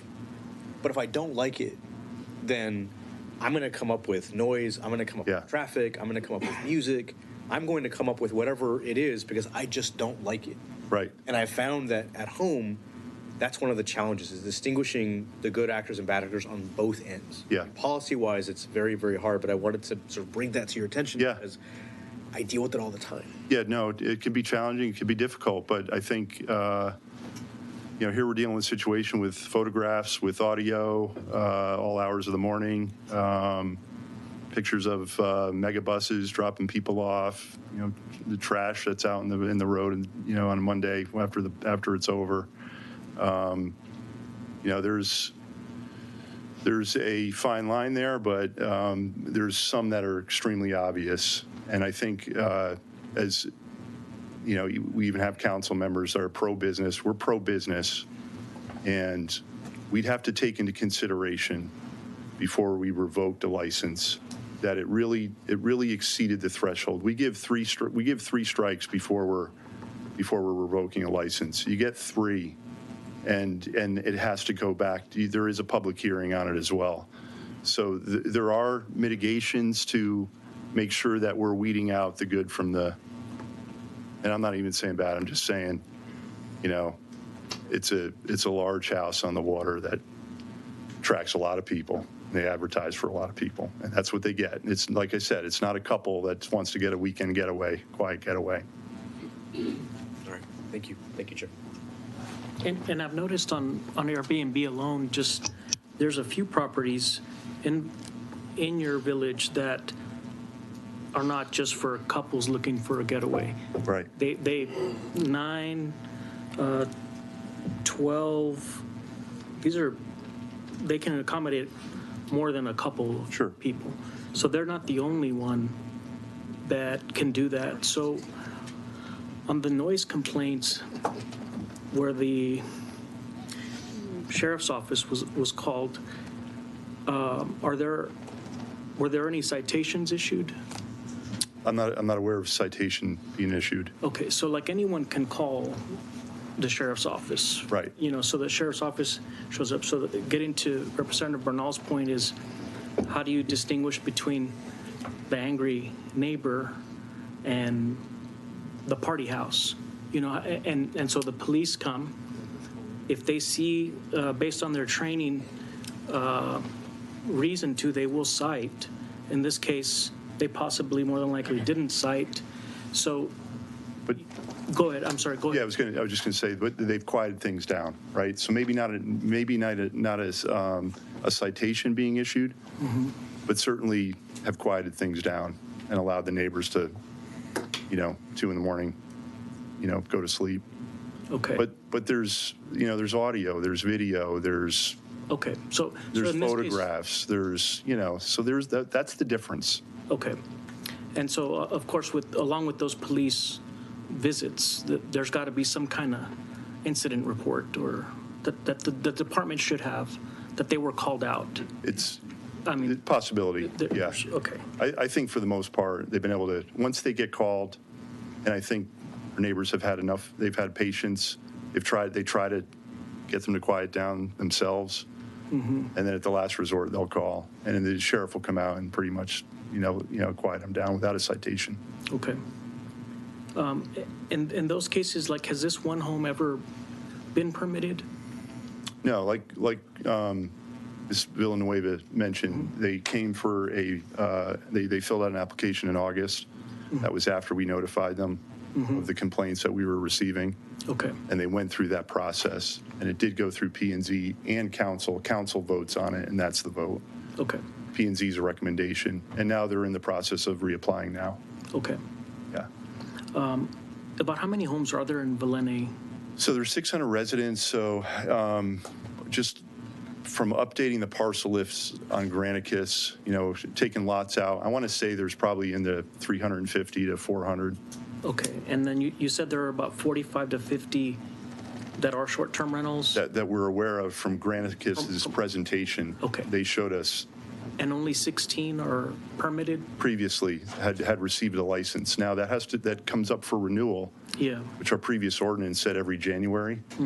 And so we haven't had a lot of renewals come through. So honestly, we're starting really from scratch, and everybody's going to have to go through the same process that the Ms. Villanueva is going through. Representative Bernal? To that point, I don't know what happens with the bill, but it seems to me that if you're starting over, then that means all the strikes are gone as well, right? Because it means that if you're starting fresh, then strikes are gone. People understand there's a new process, there's a new regime, there's community expectations all around, and then you move forward. But I don't know if you can keep part of the old process, institute a new process, and say, oh, everything here moving forward is new, but this part, the part that hurts or that prohibits, or pick your favorite word, right? That stays. And so I just think that there's sort of like and I get what you're saying, and I understand. Trust me. Let me clarify one thing. Not that I would win, but I'm not mayor for a reason. Yeah. Because it's not easy. Can I clarify one point? Sure. There's not a new process. The conditional use permit, as well as the licensing, has always been part of the process. I understand, but you yourself said that maybe it wasn't followed as much. Maybe there's people who were flying sort of below the radar, that everything, I think the term used is shored up now, right? And I think that if you're going to do something that's sort of on behalf of, you don't have to take my advice. I have no hammer to hold. I don't represent it. I'm just, some kid, but, well, I'm not a kid, I'm 46, but whatever, right? My point is that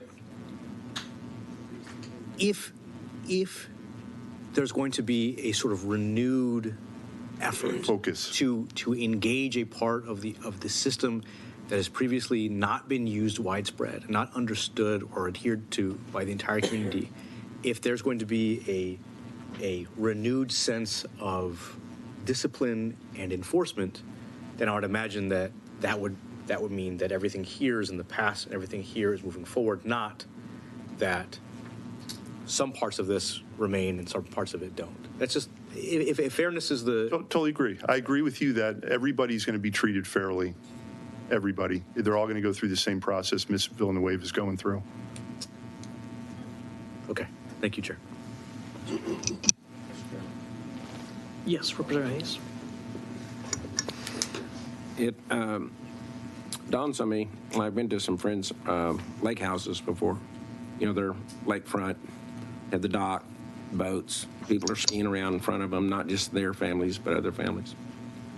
And they have lots of people who come and they entertain. And it seems to me that when you have waterfront property, that a natural consequence of that is more activity. I mean, that's why you have waterfront property. You have more activity, you have more people, you might have more noise. Same thing on, like, I rented a house a couple times down in Galveston on the ocean. Those are small lots. They're like a quarter, of an acre. and go down to the beach. Of course, you got the public beach access down there where public can go back and forth. But these houses are large down there in Galveston. They'll have 5-bedroom, 4-bedroom, 6-bedroom, 3-bedroom. They're just going to have more humanity. But again, it's waterfront property, and I'm just thinking maybe that's just a characteristic of waterfront property. And the point that Representative Bernal was making in the law, we have what we call the eggshell plaintiff. You know, they're hypersensitive. And I think that when you're buy property next to waterfront property, you're just going to expect different levels of activity than you are in an interior tract. So I would encourage the town to contemplate that. Yeah. That it's not going to be as quiet and peaceful there on the lakefront or ocean front than it is going to be on back in the back on a smaller property. I mean, 2 acres is a pretty good sized piece of property in my neighborhood. Yep. So I think that can handle more humanity. And if you can more than easily handle 16. I mean, I have 5 kids and 8 grandkids, and we only have 4 bedrooms. Yep. Somehow we, make it by on that. And it is quite noisy on Christmas. Yes. Yeah. Thank you. I can appreciate that. Vice Chair Gates. It sounds like that you have certain rules, and so these people, you have complaints, and you got trash, you got pictures, you got bus, 16 people, but it doesn't seem like that they crossed a line that using your police powers that you can actually write them a citation, or you just haven't decided to. Well, no, I mean, the neighbors have called the sheriff. We don't have a local police department. But the sheriff could write. Travis County comes out. And they could write a citation. They could. But because it hasn't risen to that level, it's kind of like, you're putting a person, if I'm speeding, I want to know what the speed limit sign is so that when I crossed it. Right. Here, it's like you don't even know when you've crossed it because there's been no citation. So there's a lack of due process where someone could go in and challenge. Let's say you say the 16 people. If you have an ordinance that says you can only have 14, then I could see where you write them a citation and say, hey, you're over. They don't enforce that, though, because we do. We have But that's your duty. Right, exactly. And if you're not enforcing, and so if these people are denied, but you're not saying that, giving them specific code that they're in violation of. No, we had our city attorney had sent them a letter. It was specific. Yes. Oh, okay. Yes. And what is the specific thing then that is objective that you've denied them? It was the noise ordinance that's a part of the short-term rental ordinance. Was there a decibel level nuisance that's written in code that they crossed that was verified and it was written a citation? You violated our noise ordinance? Well, the permit, they didn't have a permit. Okay, so the city attorney's letter. You just brought up noise. I didn't want to cut you off, but you said noise. Yeah. Is there a citation they were given for violating the noise? Not a citation. We had our city attorney issued them a letter saying that they were in violation of the short-term rental ordinance because they don't have a permit. Right, which you won't give them. But they went further. I don't have it in front of me, but I'm just off the top of my memory here is that they did further cite that there were within the short-term rental ordinance that the noise level, the nuisance. Things that are documented in the ordinance, they cited that, and that they could be fined per offense. Right, but they have never been fined. We have not fined them. I would think you would need to go to that level and say, look, you violated this noise ordinance, this trash ordinance. You got these pictures. Right. So if they've got trash in the yard with pictures, write them a citation, and then say we're denying you because of this. Right. But it doesn't seem like you're doing that. We haven't fined them yet. They did get a letter from the attorney that said we would if it continued, and they've been through the application process and went to P&Z, went to council. Council denied them based on all the evidence that we had. But you're denying them for supposedly violating something that you're not willing to cite them on. You just say you may. In the meantime, you've denied them. No, we hired Granicus so that we can become aware, more focused. We're going to send residents letters saying they have to come in for the permitting process. And then any complaint we have a complaint process that, we just hired a code enforcement officer as well. So we're a small village. We have two full-time staff. Okay. So we are moving towards making sure that everybody complies. And then if they don't, and there's complaints and they're not resolved, I would have preferred this all get resolved between the neighbors. Complaints is one thing, because you can't solve the fact that it is brought up, someone's just a complainer. You have to cross the line to where you're cited, and then I think that would give you the basis to deny them. Hey, you've had 3 citations. Agreed. But it can't be because you've had 3 complaints from a neighbor. It has to be subjective. Right. In this case, there's a lot of objective. There's a lot of audio. There's a lot of video. There's Okay, if you have all the audio, still write them a citation. We will. But until then, we can find them. Okay. I mean, the sheriff has not fined them. Has not written a citation. He just goes and quiets them down, and he's not issued a citation. I think it's, pretty obvious as the mayor seeing how we're at this point. And it's kind of a, without going down that rabbit hole, there have been times in the history of Texas where cities would not allow certain people to live in certain areas. They would only allow them to live in certain areas. The town I grew up in, it was divided by a railroad. It had 2,000 people. And growing up, we lived on the nicer side of town. And we would hear of the Catholic Church festival is going to be at the Mexican Park.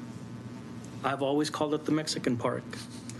It happened to be on the other side of the tracks, and the reason it was called the Mexican Park is that's the only place Mexicans could live. And so people couldn't get home loans if they looked a certain way. It was all about local control. And so citizens came up to the legislature, and we changed the law. That's what we can do as legislators, and there's someone that in your city that may feel that they're being singled out for perhaps because of how they look. And that's a pretty powerful thing, is for someone to go out of their way to come to the Capitol. It's not just because they think I'm getting a fair shake. It's the opposite. They think it's unfair. Mm-hmm. Whoever laughed in the audience, it's not a funny topic.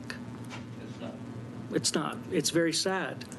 And citizens of Texas have the right to come to this Capitol to change laws if they feel aggrieved.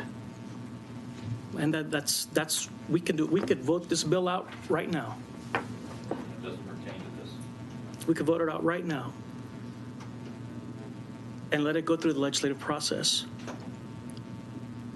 Or we can actually have someone that feels embraced by their community, who doesn't feel shunned by the city government they fund. That's basically what we're at. I'm grateful that Chairman Landgraf filed this legislation, because it gives that Texas citizen an avenue to voice their concerns to someone that can do something about it.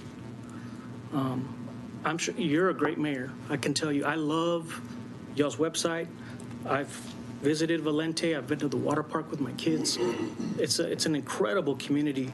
I know there's no ill will on behalf of anyone in the village of Valente, but I want everyone in Texas, but specifically this one constituent, this one citizen of Valente, to be able to, at some point, feel welcome and to feel like they had a fair shake.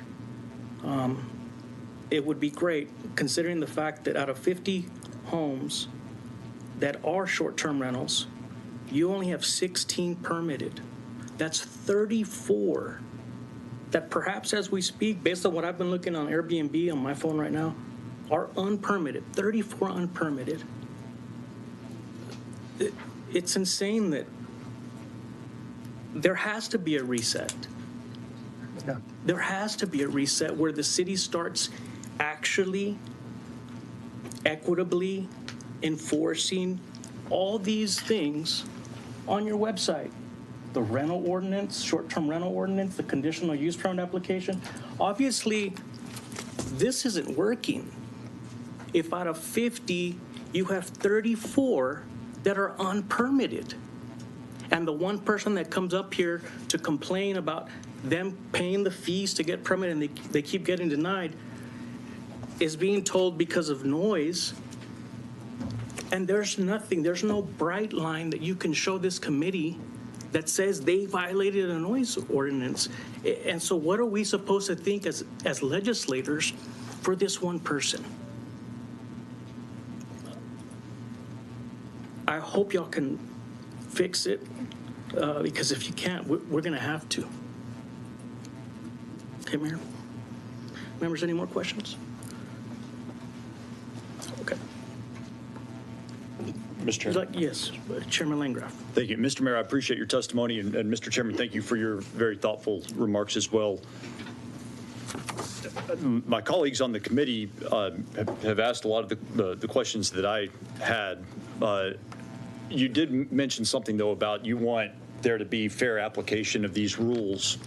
Can you tell me a little bit about the so-called grandfather provision in the city ordinance that would specifically exclude certain properties from any of these ordinances or any of the ordinances that are currently on the books? I'm not aware. I'm aware that we became incorporated in 2003, and there may be some grandfathering rules for permitting that have been prior, homes built prior to incorporation. But I don't have anything specific to. So I'm just looking at the Code of Ordinances for the village, section 9.06.004. Property may be exempt from the conditional use permit requirement if it is determined by tax records that the vacation rental use existed on or before February 1st, 2003, and the property has been continuously owned by the same person or persons. Yep. And that was an ordinance that was adopted, again, according to the Code of Ordinances on August 21st of 2018. Yep. So we're looking, you're looking back 15 years from the date, and I appreciate and understand that you weren't mayor at the time, but what's the purpose for excluding or exempting certain properties from the ordinance, especially going back to a date 15 years prior to the adoption of the ordinance? Yeah, I think the intention of that was when we became incorporated, we allowed homeowners to continue to have some flexibility in terms of what they had in place at the time of incorporation. And to your point, the conditional use permit doesn't continue when there's a sale of the home. A new buyer would have to come in and get permitted. Sure. Well, thank you for that. And also, just based on some of the other questions that have come up, what measure? And I understand it's a very small municipality, but what measures are in place to ensure that these licensing decisions are made fairly and without any sort of bias or any discriminatory intent? Like what are the processes and procedures that are in place to prevent that from happening? Yeah, so I think that the fairness is that we put everybody through the same process. But do you? I mean, to the chairman's point, I mean, you said between 45 and 50 properties within your village are being marketed and listed right now, and only 16 permits have been issued. So again, to that point, we're talking more than 30 non-permitted, non-licensed short-term rental properties are operating with impunity, right? And what's been done about those? So, and it's not unusual for communities to, and even in the city of Austin, it probably is the same ratio. Mm-hmm. But what we've done is as I mentioned, we hired Granicus. We're a staff of 2, okay? So we need help from third-party providers. So Granicus has the platform that matches up the advertisement to our parcel list. And they have access to our permit. So where there's not a permit, there's a letter that will go out to the homeowner. But you said will go out? Yeah, we're in the process of setting them up. We just approved Granicus. So why Granicus and- was Mrs. Villanueva, I mean, she seemed to be singled out much earlier in this process than anybody else. You're talking about, I mean, you haven't done anything yet, and I understand that you have plans to, that you intend to, with regard to these 30-plus unlicensed short-term rentals. So the ordinance has always been in place. Yeah. The monitoring is what we're putting in place. Right. So To how make do you sure choose, that it is fair? How do you choose which property owners to enforce the ordinances against? Because you're clearly not enforcing it against everybody up to this date. So their particular property had a lot of complaints. So that's how they surfaced. Okay. Understand that. But moving forward, no, we are putting the tools in place to make sure that everybody gets a fair shot. They have to come in for a permit, conditional use permit. There has to be a public hearing. It goes to P&Z, it goes to council. Neighbors get a say in the matter. Except for the grandfathered properties, right? Until they change, yeah. Yeah, but until there's a change in ownership, certain properties are excluded. Right. Okay. Are there any plans to repeal that portion of it? We will constantly discuss matters, and that's why we have been hiring Granicus and creating the letters to go out to make sure that everybody does get a fair shake. You talk and about a fair opportunity. Yeah, sure. You talk about you just keep going back to there's video, there's photos, trash, buses, etc. Obviously, that has not risen to the level where it could be prosecuted or anything like that, and it seems like it was just used as a basis to deny a permit, which is fine. There's some discretion to do that. What about? Was there any due process component to that? In other words, did council take the complaint that was received from a neighbor and independently verify or substantiate that evidence that was then used to make an official decision with regard to residents' property rights? I know the previous mayor was involved in the complaint process. I believe he did have discussions with the homeowners. I've never met them, so it was really, so I believe there was a lot of discussion around that fact. There's documentation in the file. It's not once, it's not twice.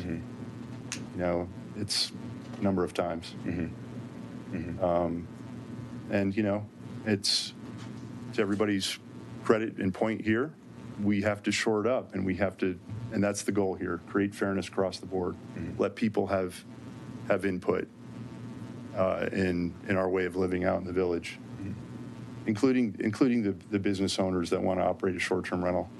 All we're asking is, can you just manage it to where it's not an issue? Manage it.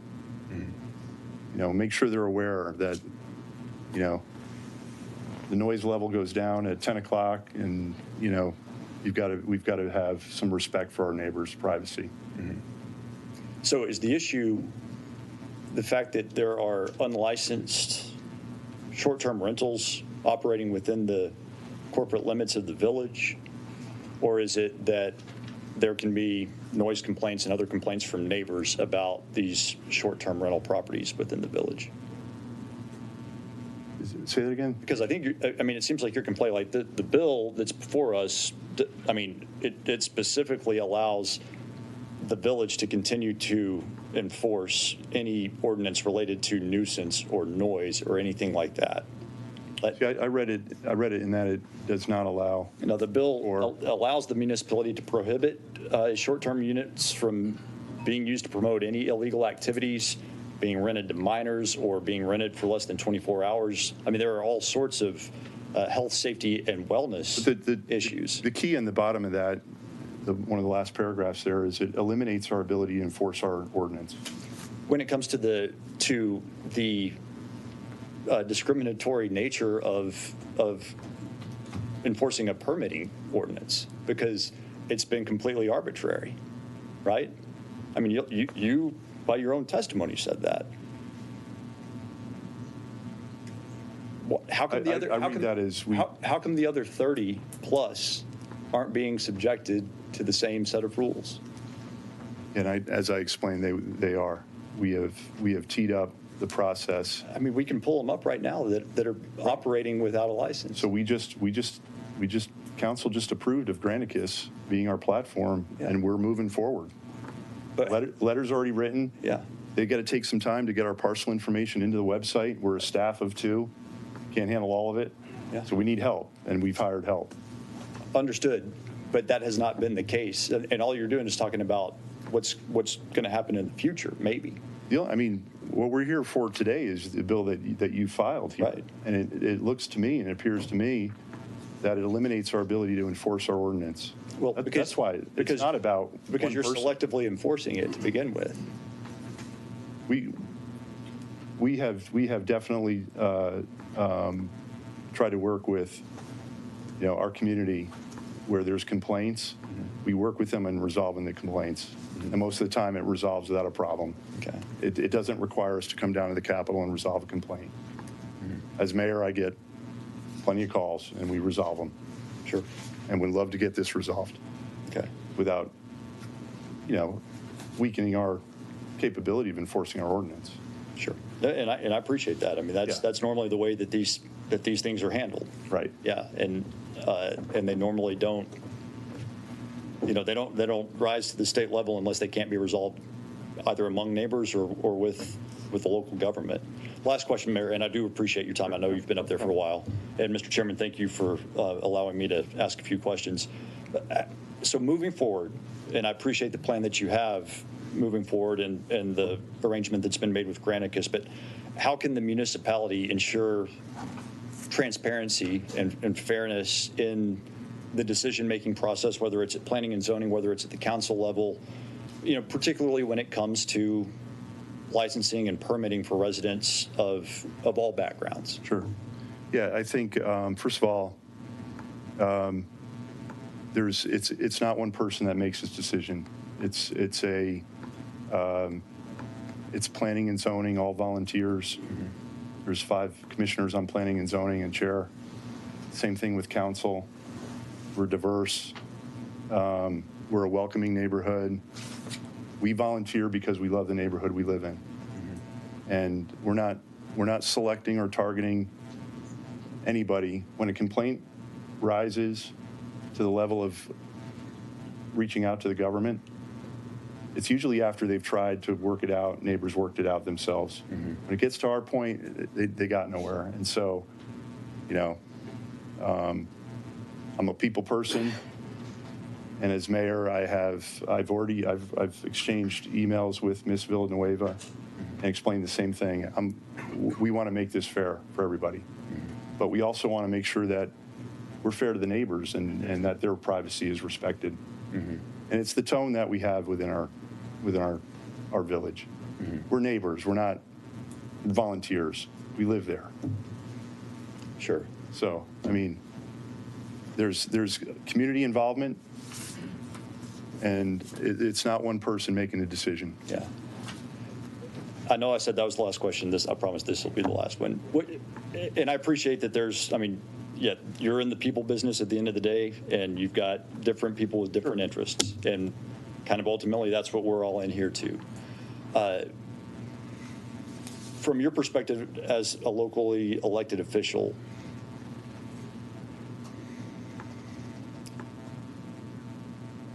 when there's a friction between the private property rights of one resident and the sensibilities of another resident, which is more important from your perspective? Well, that's broad, right? Yeah, but That's broad. Right. But I would call each one of them. And I'd Yeah. have a conversation. I'd get feedback. yeah. I would get feedback and be a reasonable person. You know, property rights, you know, important for everybody, you know. My personal, have a gentleman building a house next to me, needed to put the building into the setback, and I agreed to it. You know, we worked it out. Right. He was initially going to put his house in the backyard. I said, can you move it up so we don't sit back there and watch you? And he said, yeah, I'll move it up, but I need to get it. I need to have a variance in the setback. I said, I'll approve it.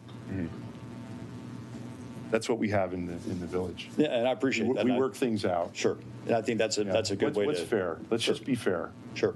You know, let's work this out. That's all we're at. That's all anybody's probably asking here. I think so. So, Thank you, Mr. Mayor. Appreciate you. sure. Thank you, Mayor. Thank you, Mr. Chairman. Thank you, Chairman Landgraf. Members, any questions? Thank you. No, thank you, Mayor. Okay, Chair calls Timothy McMillan.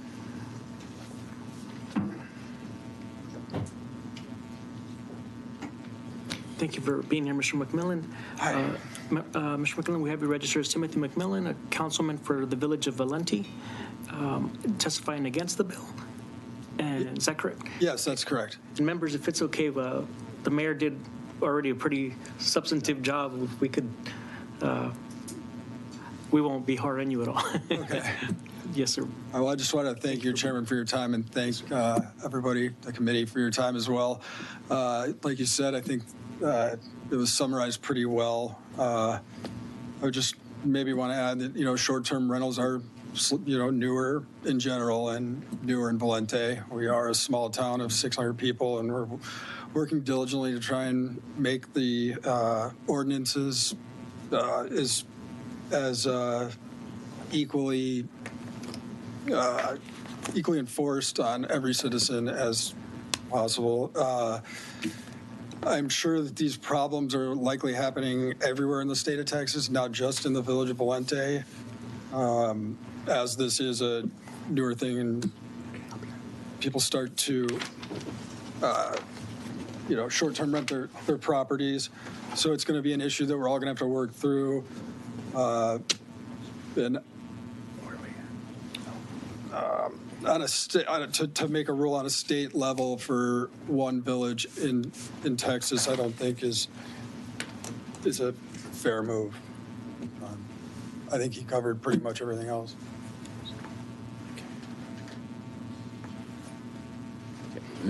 Members, are there any questions?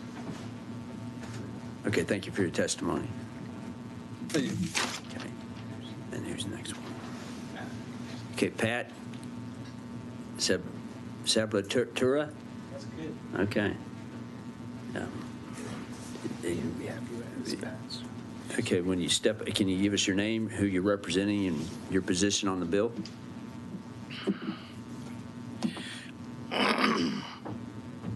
Greetings, committee members, Chairman. My name is Pat Sablatura. My position is opposition to the bill. I'm a longtime resident of. Excuse me. Sorry. Can you tell me who you're representing? I guess I'm yourself. Myself in the village of Valenti. Okay. I'm also on the Planning and Zoning Commission, so I have heard some. I have some background on this matter, if you will. But I'd like it to be clear that I oppose House Bill 3169 as a direct threat to the health and safety of every resident in the village of Valenti, and that I am in strong opposition to this bill. Regulating short-term rentals is vital to assuring the safety and well-being of the residents, promoting the close-knit community atmosphere, and preserving every resident's right to the quiet enjoyment of their property. Without the ability to regulate short-term rentals in the village of Valenti, reckless outsiders will continue to disrespect the community integrity and the rights and privacy of its residents. These outsiders arrive with reckless disregard for the rights of neighbors, from trespassing to vandalism, from littering to thievery, and from loud parties to blocking the village's small streets with their vehicles. These acts are in direct result of the increased number of short-term rentals in our little village. We are a small residential lakeside community incorporated to preserve the quality of life for the single-family residents and was never meant to be a haven for revolving door hotels with transient guests having no vested interest for the community or residents whatsoever. They show up, party, trash the place, and leave devastation in their wake, all at the residents' expense. Just as municipalities reserve the right to oversee other areas of government, municipalities must retain their right to regulate short-term rentals. For these reasons, I strongly oppose House Bill 3169, and thank you for your time.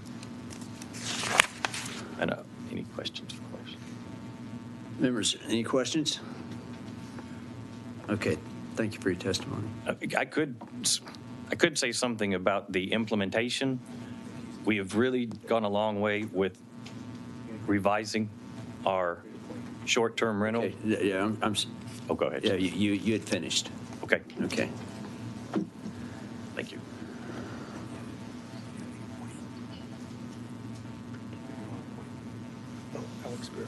Okay, Alex Brewer. When you come up, give your name and who you're representing and your position on the bill, for or against.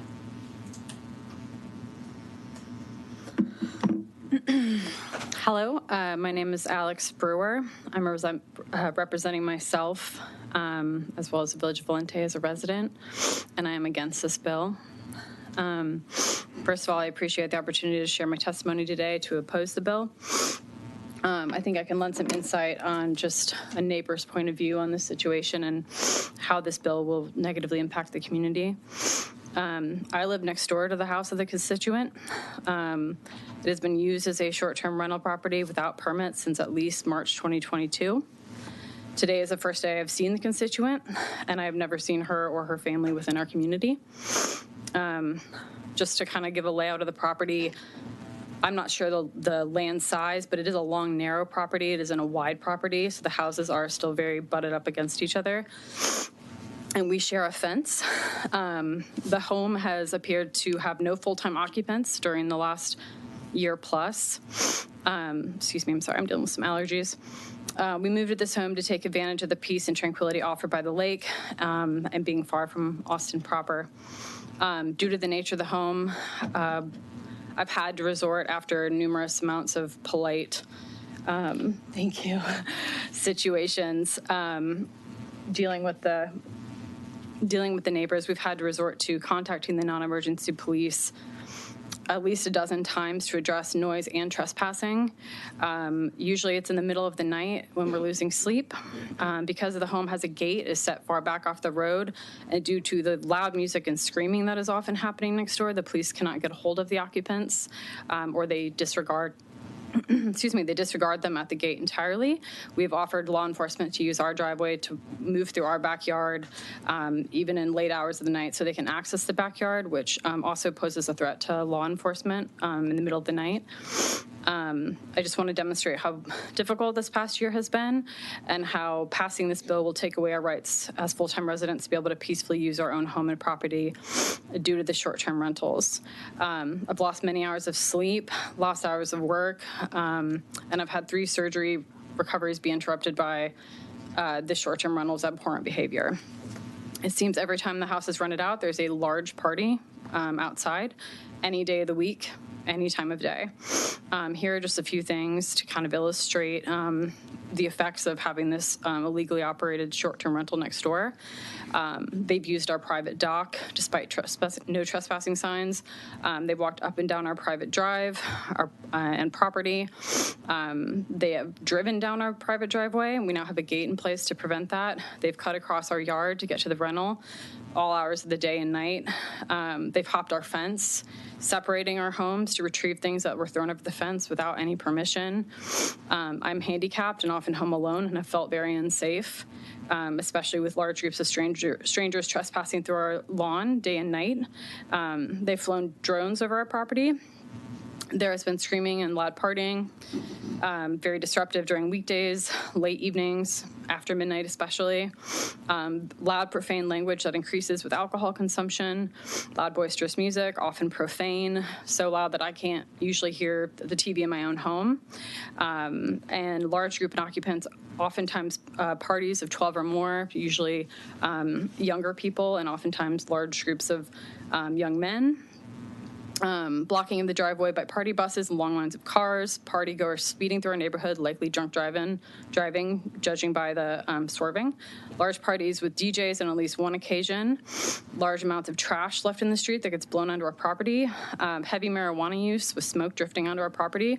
Disregarded requests to lower volume. Often unable to have our own guests over and enjoy our outdoor patio due to the noise. And I've had to leave the home on multiple occasions due to the noise. We've tried all the proper channels to help remedy the situation. We're met with hostility. It would appear there have been no parameters put in place to prevent trespassing and or monitoring noise. As a young person myself, I can understand that on the weekends at the lake, you want to have friends over and enjoy the nice weather. But the noises and other disturbances have been destroying my and my neighbors' normal peace and peaceful use of our property and disrupting our daily lives. We're forced to listen to their loud, vulgar music and screaming at all hours of the day and night. I can't speak to all the short-term rentals in Valente, but this property is not setting a good example of what could happen if this bill is passed. This disruption has violated our rights as neighbors to quietly enjoy our property, and if left unchecked, I feel all communities on Lake Travis could find their privacy, peace, and safety violated. I appreciate y'all listening to my testimony and hope you can understand where I'm coming from and why I vehemently oppose this bill. Thank you. Okay, thank you. Members, are there any questions? Okay, thank you for your testimony. Stephanie Ashworth.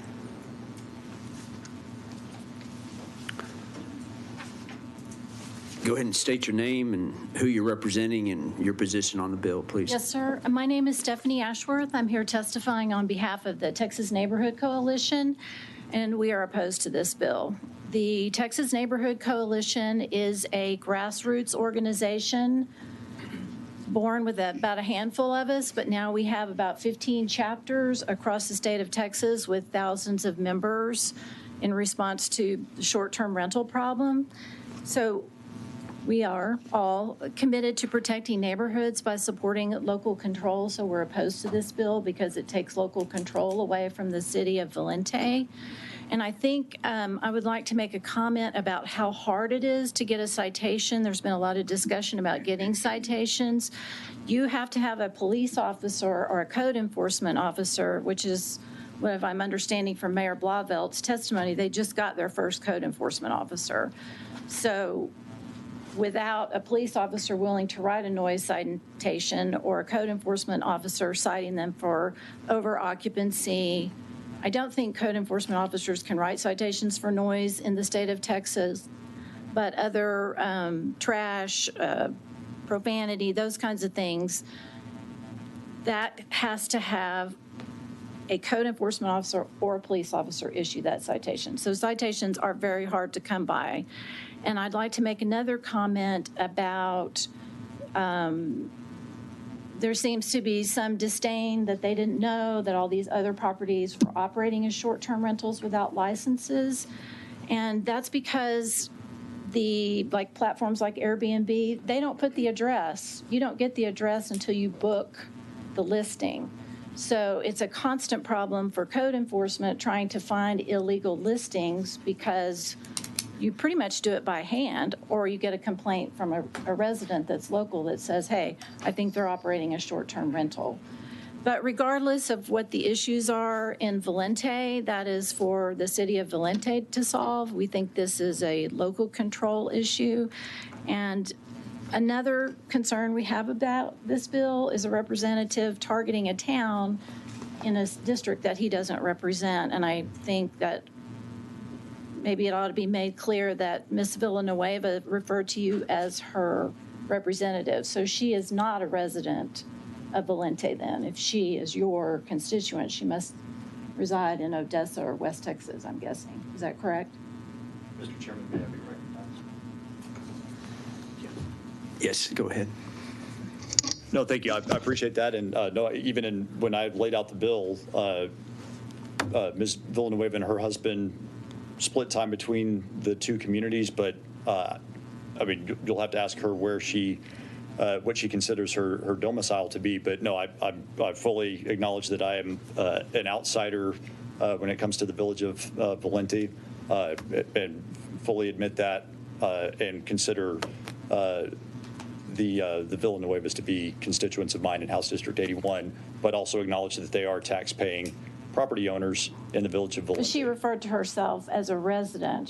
I think. Well, I think there can be, you can maintain residences in two different locations.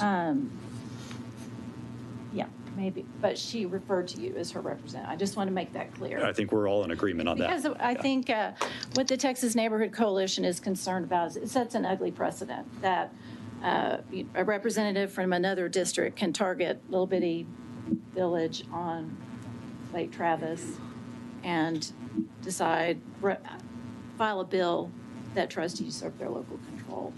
And we are a local. And just to be clear, I can't do any of that by myself. Correct, but Yeah. you did file the bill. I filed the bill, yes. Yes, okay. And I'm happy to answer any questions. Anybody has any for me?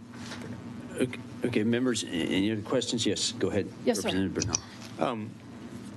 Just putting my city council hat on for a minute, I might ask that sort of all of us look at this in two different ways, right? On one end, there's the sort of property rights STR point of view, which, full disclosure, I've always been sort of iffy about those. They present challenges in my part of town in San Antonio.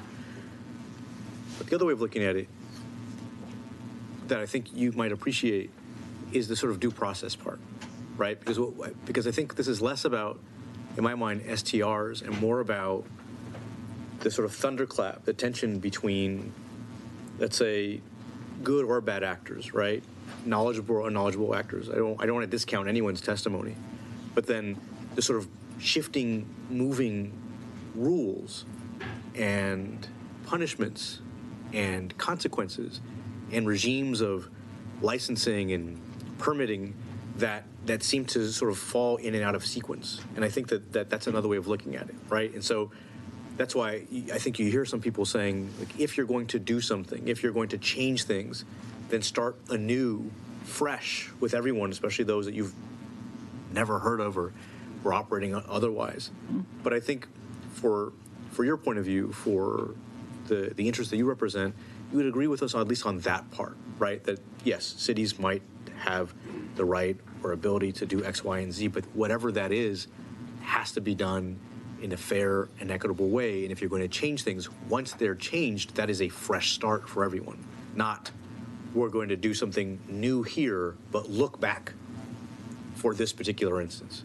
I think that those are two separate ways of looking at it that both, I think, complement each other, but I want to make clear that you're hearing both, right? Sure, private property rights, totally get it. STRs, get it, complicated. But over here, we have people that he does represent that he wants to make sure are treated fairly. Whatever it is, we want to make sure that playing field is level, and if it starts at a certain place, that starting point is fresh and anew and blank for everyone. And once that regime is in place, sure, 3 strikes, whatever the rules are, okay, then everybody knows better.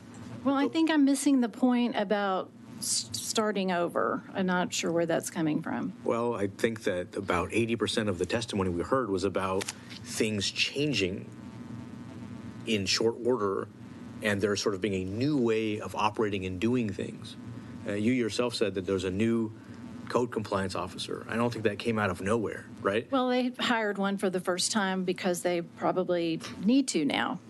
Well, yes, that's my point, right? And that is that now that, for example, if I live in a community that wasn't a code compliance officer, now there is one, right? There's a new way of operating. I'm trying to get you to see that I understand the private property rights and the legislative side, but there's also the due process and the sort of fairness side. And I don't think that we have to necessarily pick one or the other, but we also can't ignore the other. in favor of the first. Well, I would say on the property rights argument, you know, my property rights don't end where your property starts. So they don't, if you're operating a business next door to me that's illegal, you don't have the right to do that. Understood. If you're operating a property that is a nuisance, that there is profanity, nudity, garbage, constant noise, you don't have the right to do that. Well, so it's not really a property rights issue. Well, I'll agree with you, but the point I'm making is you're saying illegal do or don't have the right, and I'm saying if what isn't legal, if what you do or don't have a right to do is unclear, once those things are made clear, then once those things are made clear, they're codified, there's a process, there's identification, then moving forward, everyone knows. You're on the same page. You understand the rules, the consequences. But until then, it doesn't make sense to reconstitute that, but then look back to some people and not others. I think that's the point that I think that's what I want people to understand is that there's a due process. Okay, well, it is going way right over my head because my position, the position of the Texas Neighborhood Coalition is this is a local control issue. I understand. Okay, so if Miss Villanueva and her husband, Russell Subia, feel like they're not getting a fair shake, they have redress through the court system, right? So I'm not getting it, why they feel they're being untreated. It's been too long since I've had a cup of coffee. If they feel like they are being treated unfairly, they have redress. They went to their state representative. They have a lawyer who's working on their behalf.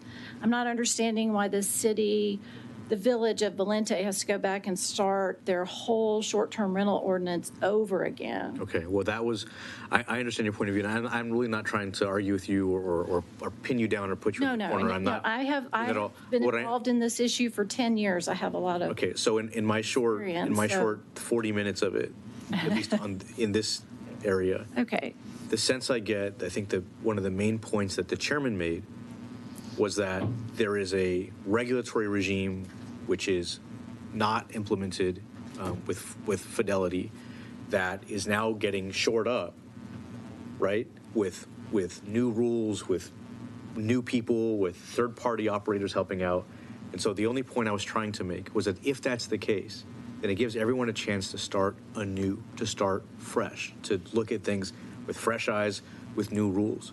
I don't understand why we couldn't be able to agree on that. So your recommendation would be for the village of Valente to start all over again and make everyone who is interested in applying for a short-term rental license to go through the P&Z to get their conditional use permit, and then they apply for the license. We're going to start all over from scratch. It sounds to me that to some degree, with the exception of the grandfather pieces, which I do think are troubling, that's kind of what they have in mind, right? Which is they recognize that they had a regime that didn't work, that wasn't working or being applied faithfully, and that they were somehow willing to say, hey, let's start the process and allow people to come, now that we've identified them, not that they've self-identified, but that they've identified them through use of a third party, to come and figure it all out. Because as I think that they had 50-something properties, only 16 of which were licensed, the remaining 34, if we're using number 50, weren't. And so it sounds like it. But again, I don't live there. I'm not the mayor. Okay, well, and I think it needs to be clear that it is not the fault of the village of Valente that people are operating short-term rentals without licenses, because when they are posted on the platforms, like Chairman Lozano was looking at his phone on Airbnb and seeing all the listings in the village of Valente, they don't have an address. So how is the mayor and the city council and whoever is working on the issue of short-term rentals in the village of Valente supposed to know who's operating a short-term rental until they hire a third-party vendor? I'm not trying to do their job for them. I mean, Yeah, somehow.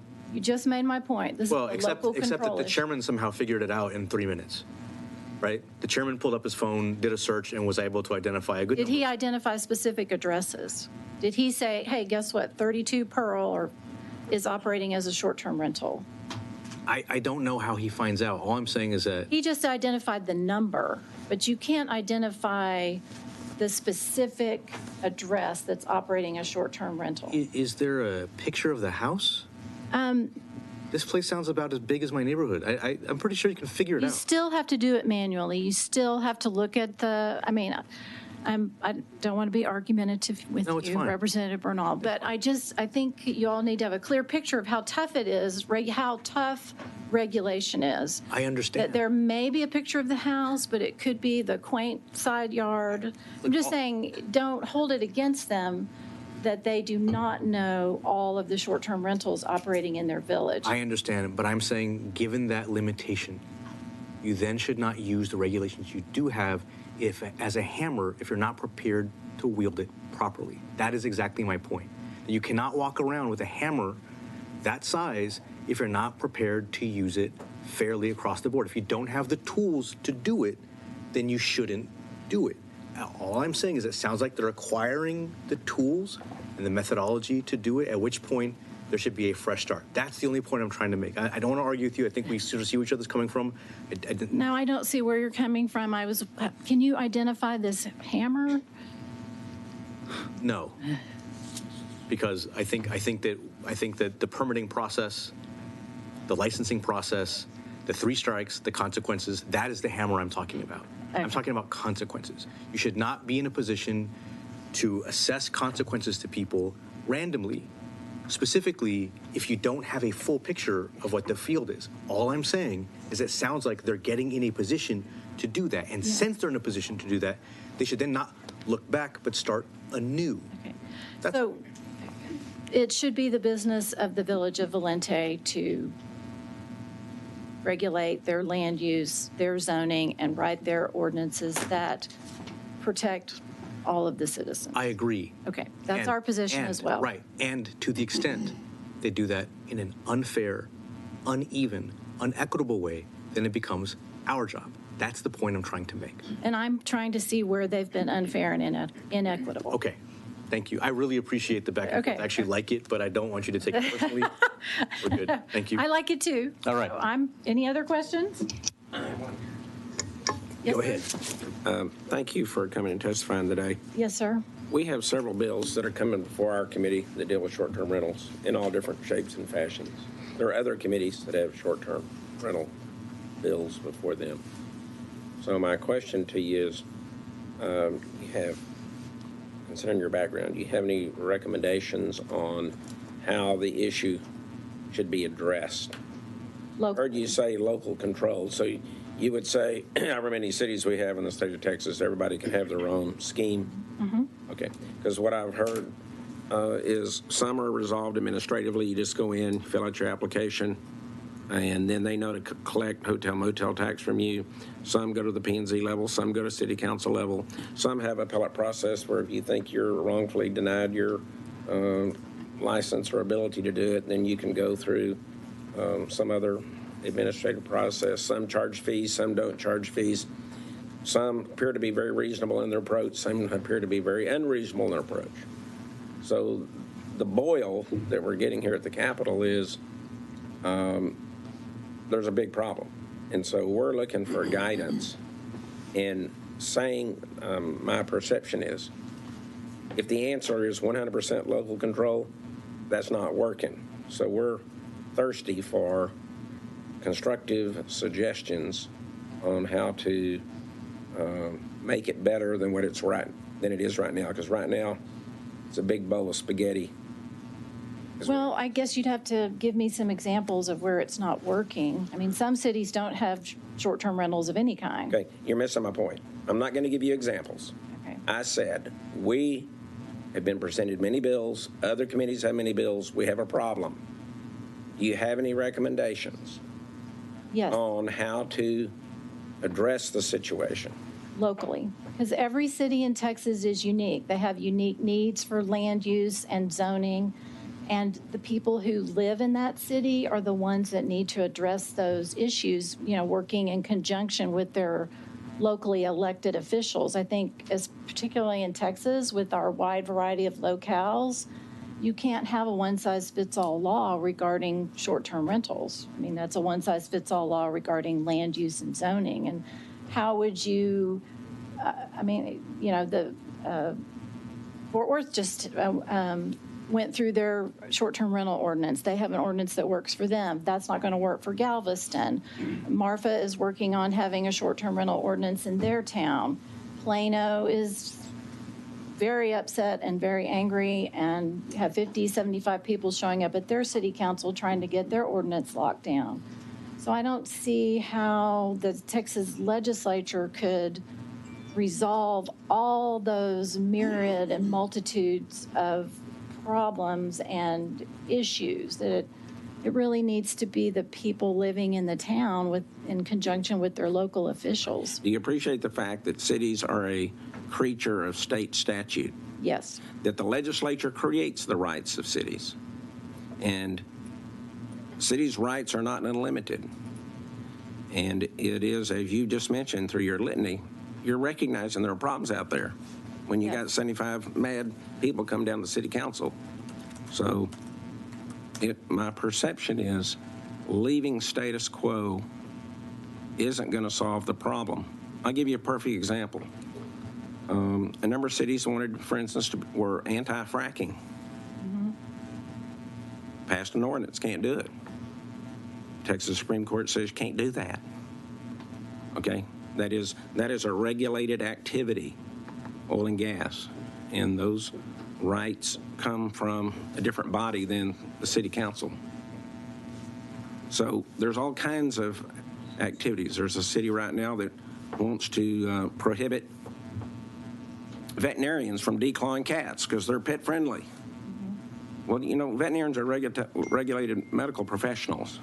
Correct. So what we're seeing here, not just on this committee, this is one example of short-term rentals, but of well-meaning citizens who believe wholeheartedly in whatever their cause may be, disregarding the structure of government and what their abilities to regulate are because it's local control. So the point is local control is not unbounded. So I want to ask you the question the third time because your answer is just local control. Well, you're asking me what my solution is, and that's my solution. Okay. And historically, land use, control of land use and zoning has been the province of cities, correct? No, I think. No. Any other questions? No other questions? Okay, thank you for your testimony. Appreciate it. Is that the last one? Yeah. Is there anyone else who wishes to testify on or for or against HB 3169? Did you register? Have you registered? I have. What's your name? Sean Brown. Okay, come on up and give your name, who you're representing, and your position on the bill for or against.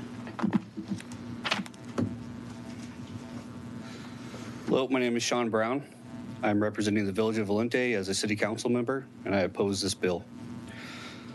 I don't oppose the bill, and I'm going to try to keep this short because I know everybody has a time frame, but I don't oppose this bill because of the essence of the bill. I oppose this bill because it singles out and targets a municipality that's trying to do the right thing. There's been a lot of questions up here, and I want to clarify some facts. We know STR, short-term rental, is very polarizing. Everyone has their opinion. Everyone's different. To answer your question earlier, minimum standards, allowing cities to exceed those standards would be a good place to start. When it comes to the testimony and whether or not Ms. Villanueva is a constituent or a client, it's a gray area. They have a homeowner's or a homestead exemption on their property in Valente, but they claim to have Chairman Landgraf as their representative. In that case, it should be Representative Troxclair, I believe, where you would be their legal counsel as you are today. The cost for applying for an STR and conditional use permit is $1,200 in Valente. Okay, and that's been laid out in the new ordinance. Let me explain conditional use permit. It's a state law. You have to change the zoning of your property in order to rent out property and make it a commercial business. It is zoned as residential. So first, you must get that conditional use permit in order to apply for your short-term rental license. So they're two different parts. I was a commissioner on the Planning and Zoning Board that heard the hearing in August, and I recommended for denial based on an incomplete application. During the testimony from Chairman Landgraf, he stated that they changed their management company. Well, we have to have their management company with a notarized affidavit that they're going to take responsibility for that property in lieu of the property owners being absent. And I made that very clear. And that was the only reason the recommendation was denied at that time. As for your questions earlier about citations from Travis County Sheriff's Office, the way they handle noise violations is the complainant has to have a decibel meter with them during the time of complaint. The officers do not carry decibel meters, so they will not write citations for noise unless the complaint has a decibel meter and can prove it is over the limit and after the hours in which we have our noise ordinance, which is 10 p.m. Yes, there's a reset, and I helped write that, and there's a lot of reasons for that, but the last ordinance just didn't make much sense to me. It was hard to enforce, and as you all know with legislation, if you don't enforce it, what good is it, right? I am strongly recommending to my fellow council members that we pass the license for the Villa Nuevos. I think in all fairness that we should allow them to have it, and based on their track record, let's see how long they could obtain that, right? Also, we have a substantiated complaint process. And that's super important to us. And that has been the most difficult part of writing an ordinance. And I believe if this body takes that on at a statewide, that's going to be a huge challenge. How do you substantiate a complaint? It's extremely difficult. And that's one of the reasons we've hired a licensed code enforcement officer to help us with that. For that, I'll open for any questions. Members, are there any questions?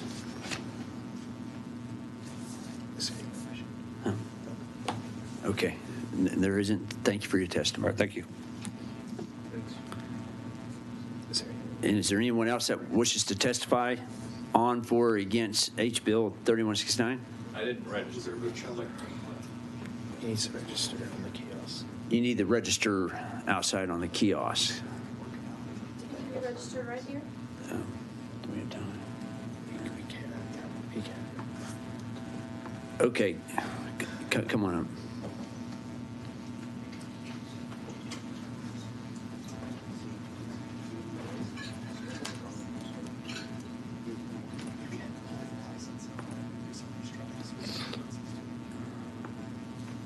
HWRS.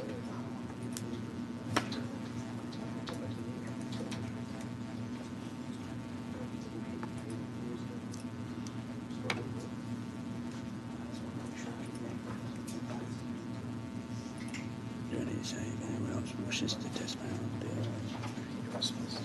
No. Yes, sir. Where's-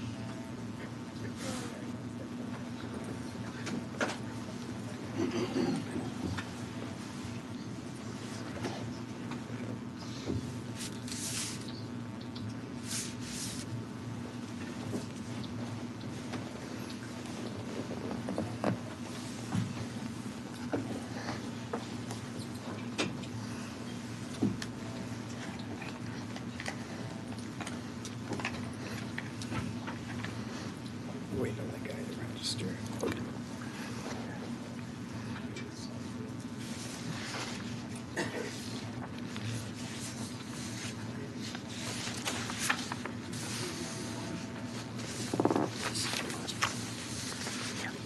Last witness. We didn't hers yet. No. There's so many.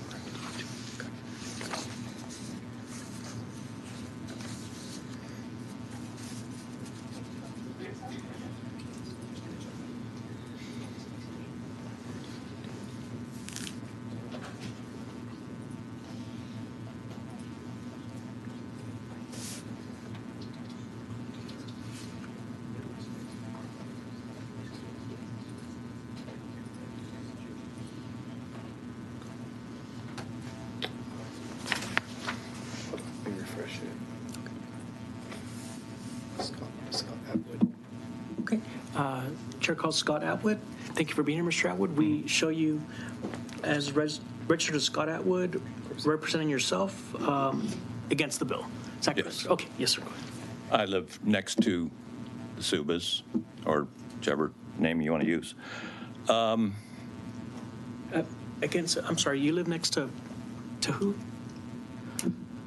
Russell and Okay, the Villanuevas? property, the Villanuevas. Villanuevas, okay, yes, sir, go ahead.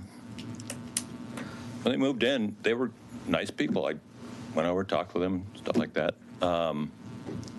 When they started doing the short-term rentals, I wasn't real happy about that. So I contacted the village and asked, do they have a permit to have a short-term rental? And a day later or so, I got this text from Mr. Russell Suba. Fuck you, piece of shit. I got you, MF. You're fucking with the wrong MF. Hope you had a building permit to build your ugly fucking shacks, and they're up to code, you stupid bitch. That's the kind of neighbor I have. And it's been going that way pretty much ever since. The noise, is constant. You say, well, the property rights, well, it doesn't stop at the line,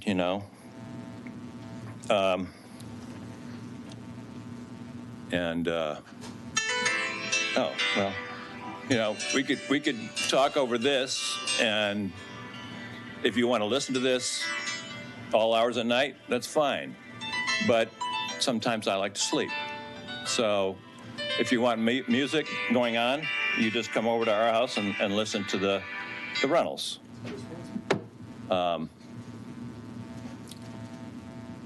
It's been a real hassle, and we're kind of at a wit's end. I mean, they say they sleep 16 people. What kind of a family comes out to enjoy the lake with 16 people? It's parties constantly. Bachelor party, just groups of guys come out. The management company had a big party out there, invited 50 to 100 people. I don't know how many. DJ blasted music all night long. This is the kind of stuff that we deal with every weekend in the summertime out there. Luckily, it's calmed down in the winter, but it's not what I moved to Valenti for. I live right next door. The lots aren't that wide. His house is 10 feet from the lot line, and is constantly, anytime music is on, it travels, because with the water and open land, it just goes everywhere. I even feel sorry for the people across the cove, because it's straight. But I've met with the police out there many times. They say, well, have you got a meter, decibel meter? Well, no. Well, unless it's over 80 decibels, I can't give a citation. And I guess it's got to be constant.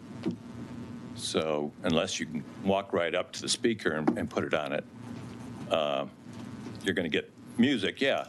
May not be 7 or 80 decibels, but it's still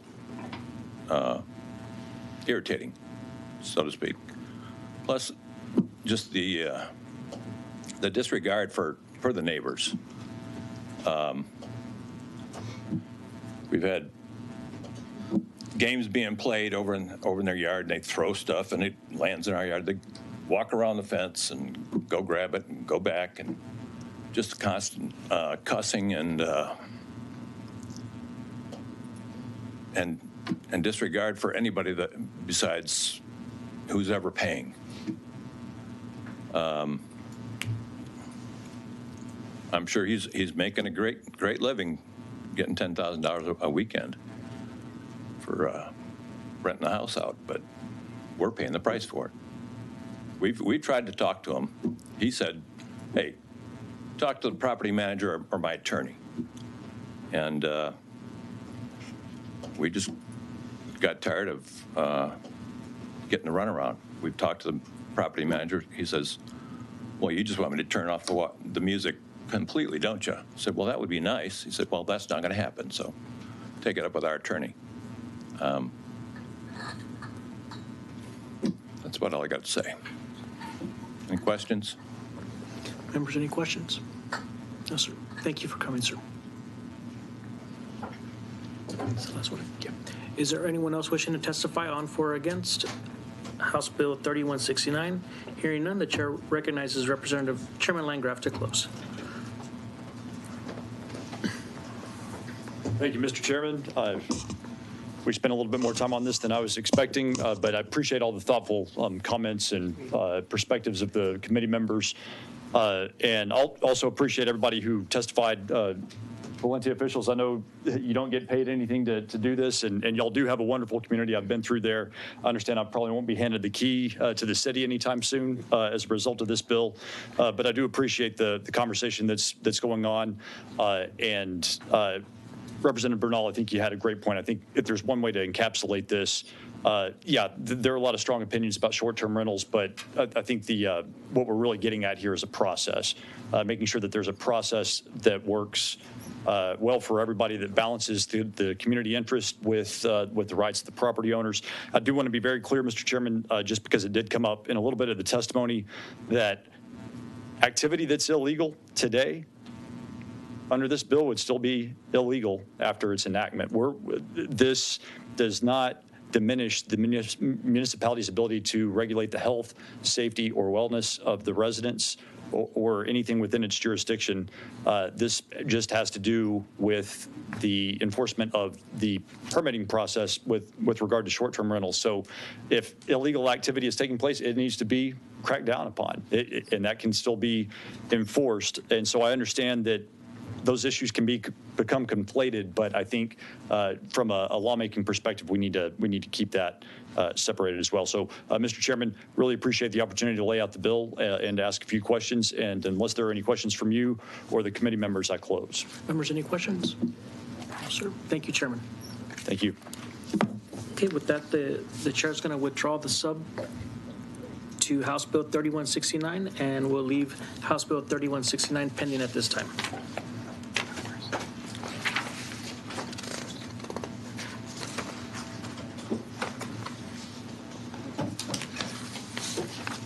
Okay, members, we have 3 more bills. So the chair lays out House Bill 572 and recognizes Representative Bowers to explain the bill.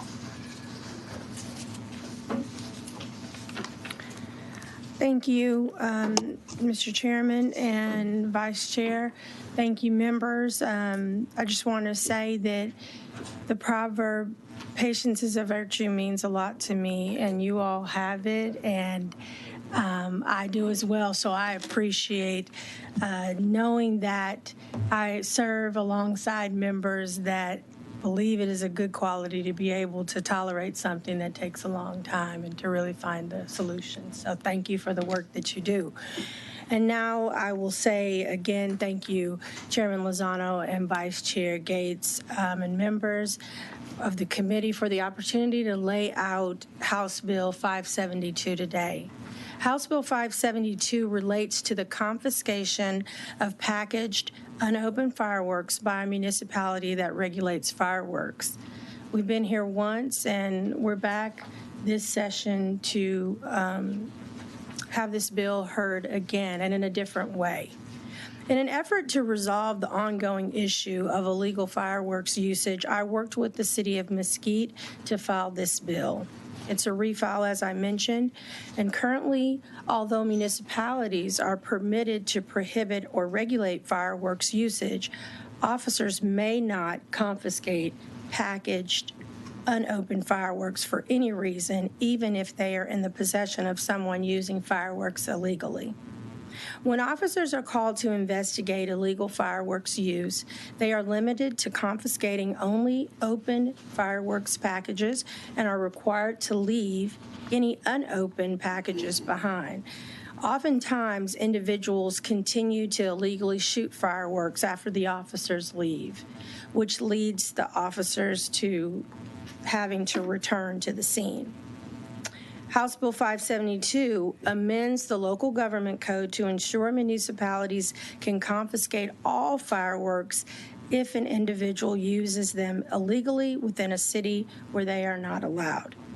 It expressly does not change the legality of fireworks in any jurisdiction, and it expressly does not allow for the confiscation of fireworks in the possession of a person that only possesses unopened packages of fireworks, meaning people that have illegally purchased fireworks, purchased fireworks will not have them confiscated for simply passing through a municipality that regulates fireworks.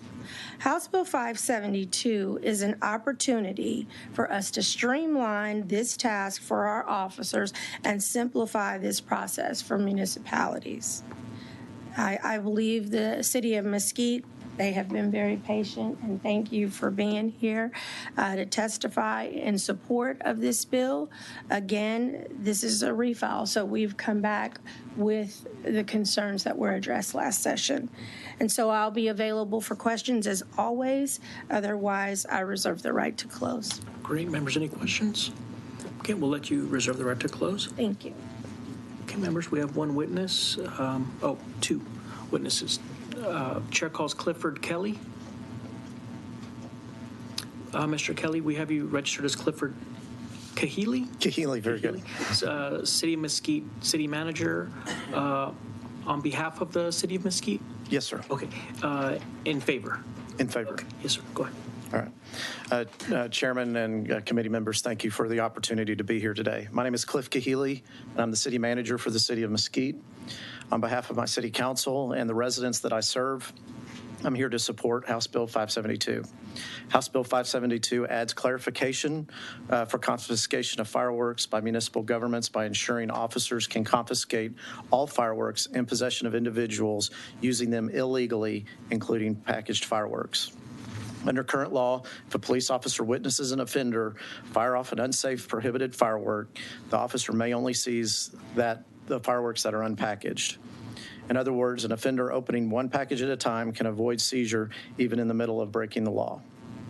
The intent of the bill is to preserve Section 342.003 and 342.013, in that the confiscation is not intended for somebody merely transporting fireworks or storing them for later use. The intent is to give officers the ability to confiscate unopened fireworks only when a person has opened packages while illegally using the fireworks. Since 2015, the City of Mesquite has experienced significant increases in calls regarding fireworks on New Year's Eve and 4th of July holidays. The problem has continued to grow, subjecting residents to noise and property damage with the illegal use.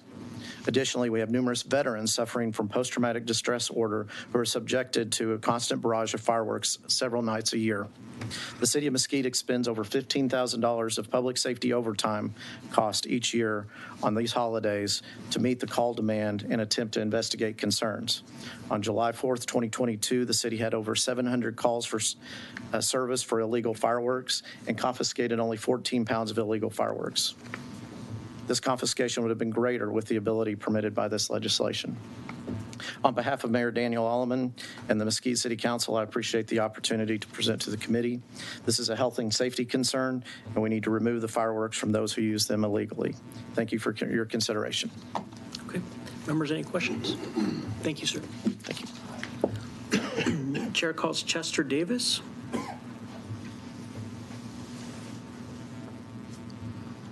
Mr. Davis, we have you registered as Chester Davis on behalf of yourself and the Texas Pyrotechnic Association against the bill. Sorry. Yes, sir. Mr. Chairman and members, thank you very much. I am the president of Texas Pyrotechnic Association, and we do oppose 572. 50 years I've been in the firework business, and I I would say that probably at least 60 to 70%, I do business in all the counties and do fireworks shows in the cities. I'm sorry to say, I don't know anything about what they're talking about in respect to the fact that I do business in all these cities, but I've got Mesquite saying that they've got a problem with the confiscation of fireworks and stopping people from shooting fireworks inside their city limits.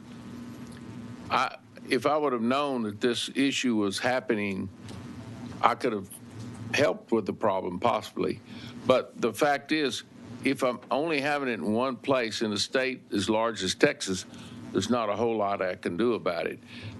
The problem that you're going to create is it's a very, very difficult task to differentiate between what is an open package and what is not an open package, because the products come in many different ways and many different varieties.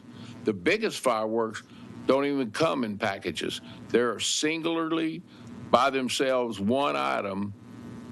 And so when you put it in motion like it is right now, it makes it almost very, very difficult, because there's probably not anybody in this room except myself that could differentiate between what is a packaged fireworks and what is a single fireworks and what is illegal or illegal. And I'm not making fun of what's happening here. I'm telling you that it's very difficult to put that on a police officer or a sheriff to be able to try to determine what is and what is not a legal or a packaged firework to be confiscated.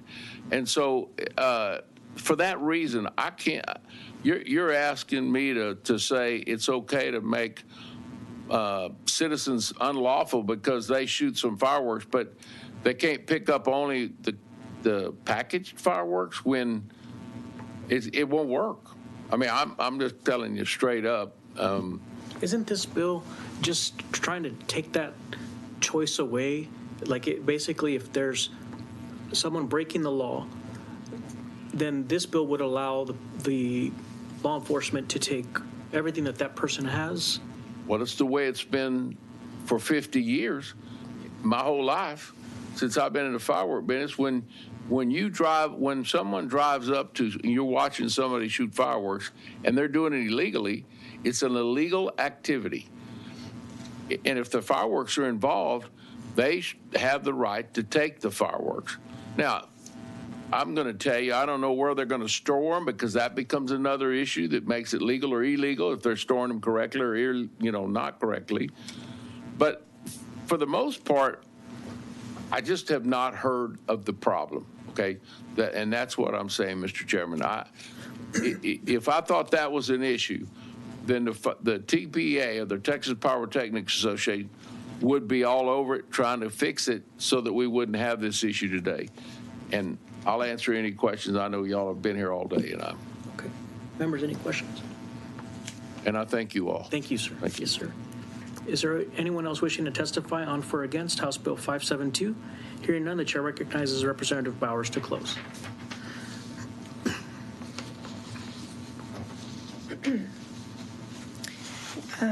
Thank you again for the City Manager, Cliff Haley, for coming to testify. And Mr. Davis, if you are still here, thank you for sharing today. One thing that I will say before I close, if I may, Mr. Chairman, is that I would appreciate it if Mr. Davis would contact my office and not wait until we are ready to lay this bill out in committee. As I mentioned, this bill is a refile, and I thankfully have had the opportunity to serve for this is my third term. So whether it's in the interim or during the session, you can always contact my office. I don't see Mr. Davis anymore. So at this point, Mr. Chairman and members, I will thank you because officers being called to investigate illegal fireworks usage is often a persistent issue and a matter of public safety. This bill would eliminate the need for officers to return to the scene.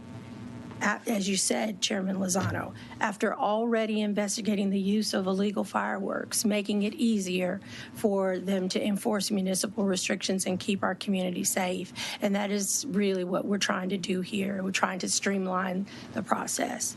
So if there are no further questions, or if there are any, I'm here, but without them, I close. So, members, any questions? So currently, some cities do, if there's someone breaking the law, they take what's open and what's open. Some don't, I guess. Some only take what's an open package. Right. This thing would make it. As you said, that they would take everything, unopened and unopened. Yeah. And, you know, I'm a parent as well as a former educator. And I think even as a parent and a teacher, you would just take everything if you had a child that was misbehaving, and not to belittle the fireworks industry, because I love a good fireworks show. But you just take it all, and that will help our officers. We really do believe that will help our police force. And they won't have to try to distinguish between what's open and unopened. Yeah. Let's just take them all, whether they're opened or unopened. Well, thank you so much, Representative. Thank you so much. With that, members, the chair will withdraw House Bill 572 and leave it pending at this time.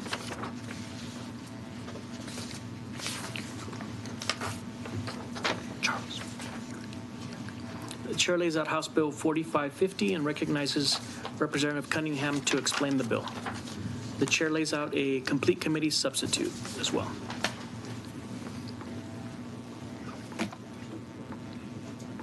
Good afternoon, Chairman Lozano, Vice Chair Gates, and members of the committee.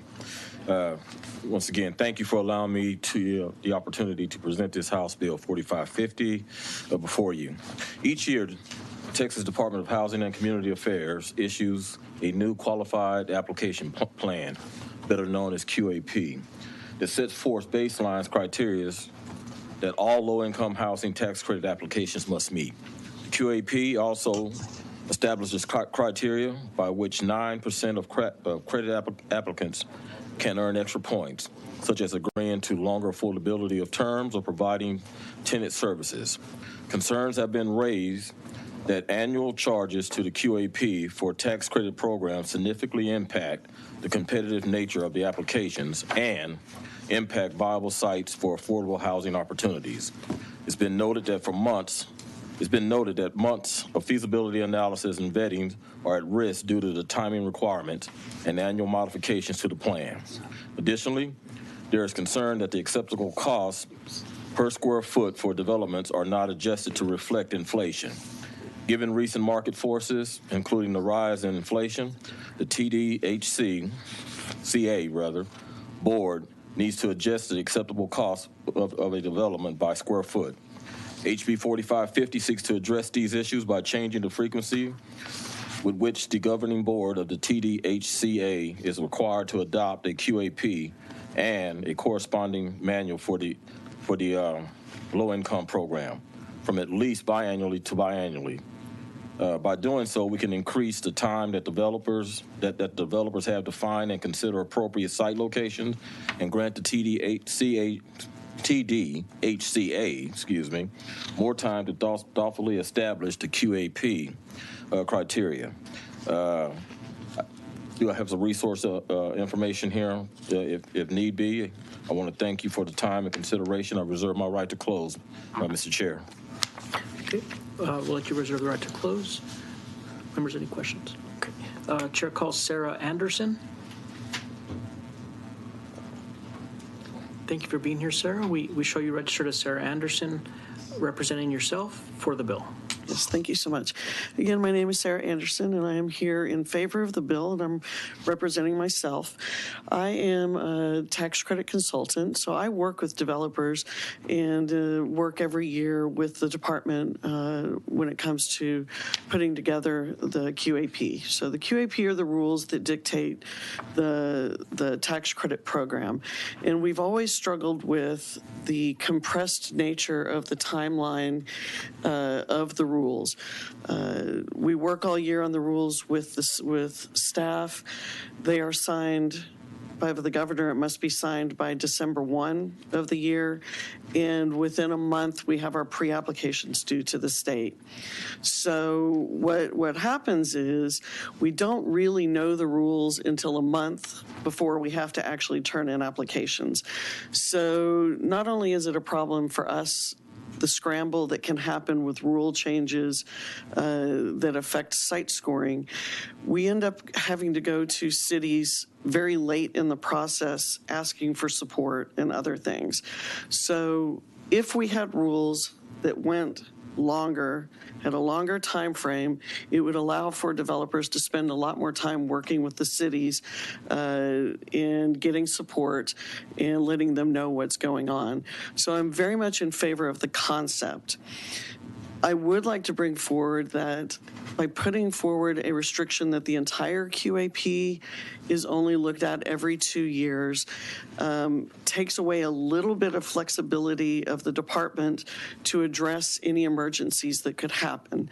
For example, there could be more money coming from the federal government that, without the ability to deal with the QAP and accept that money, the department would find itself hamstrung. So I would like to suggest that only a portion of the QAP be limited to being dealt with every 2 years. And that would specifically be site-specific items.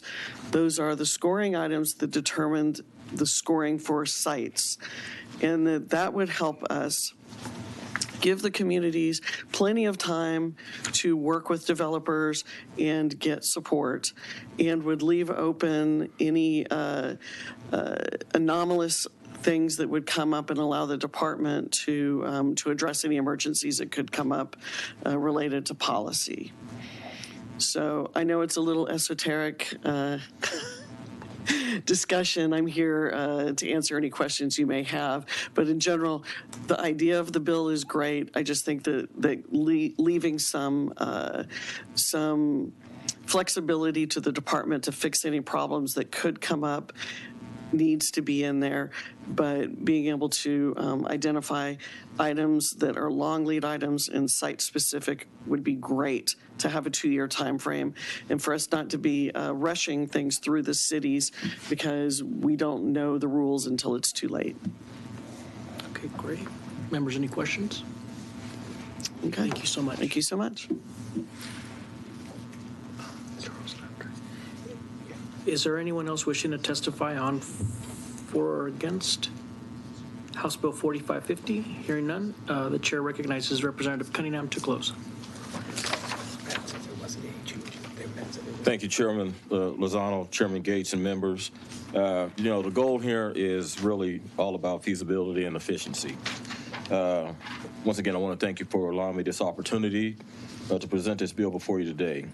This bill passed the committee 9-0 in the 87th session. I respectfully ask that it be sent to local calendars, local and consent calendars. And with that, I close. Mr. Chair. Members, any questions? No. Thank you, sir. With that, Chair will withdraw House Bill 4550 and leave it pending at this time. Okay, members, one more bill? Just one more.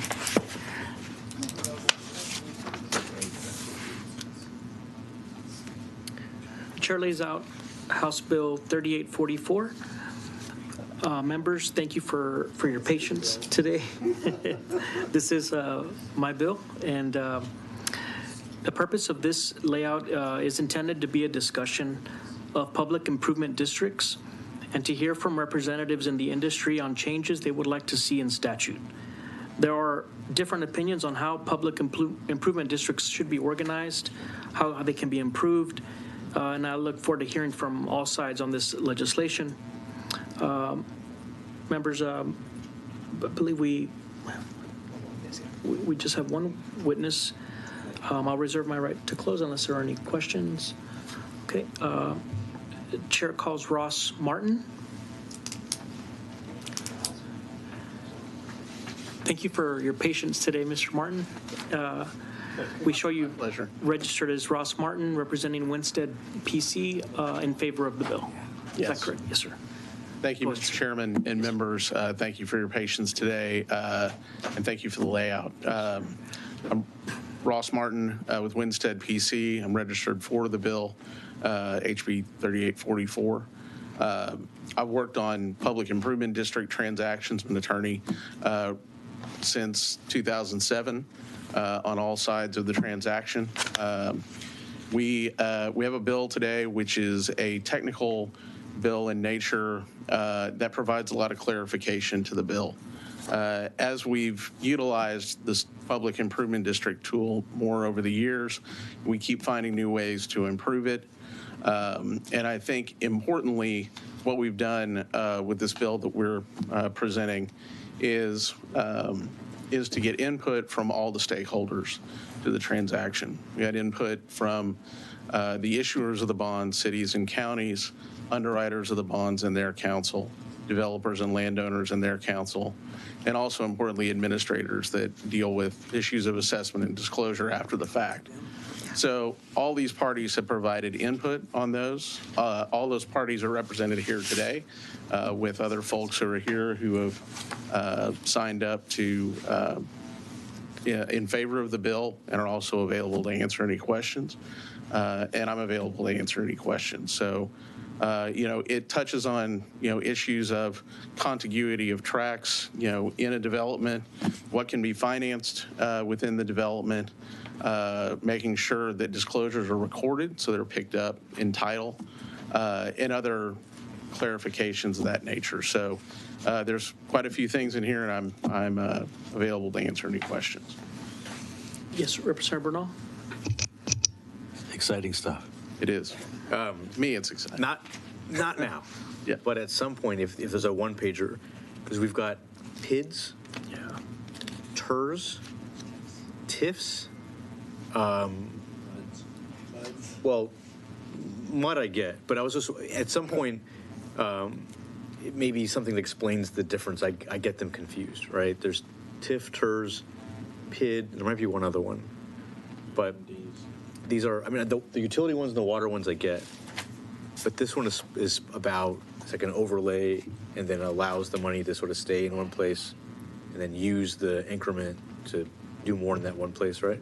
Correct. This is not an increment bill. This is for the Public Improvement District, which is an area where an assessment can be levied, and that assessment finances public improvements within that area and solely financed by that. But there's some commonalities there. Yes. So a one-pager, not now.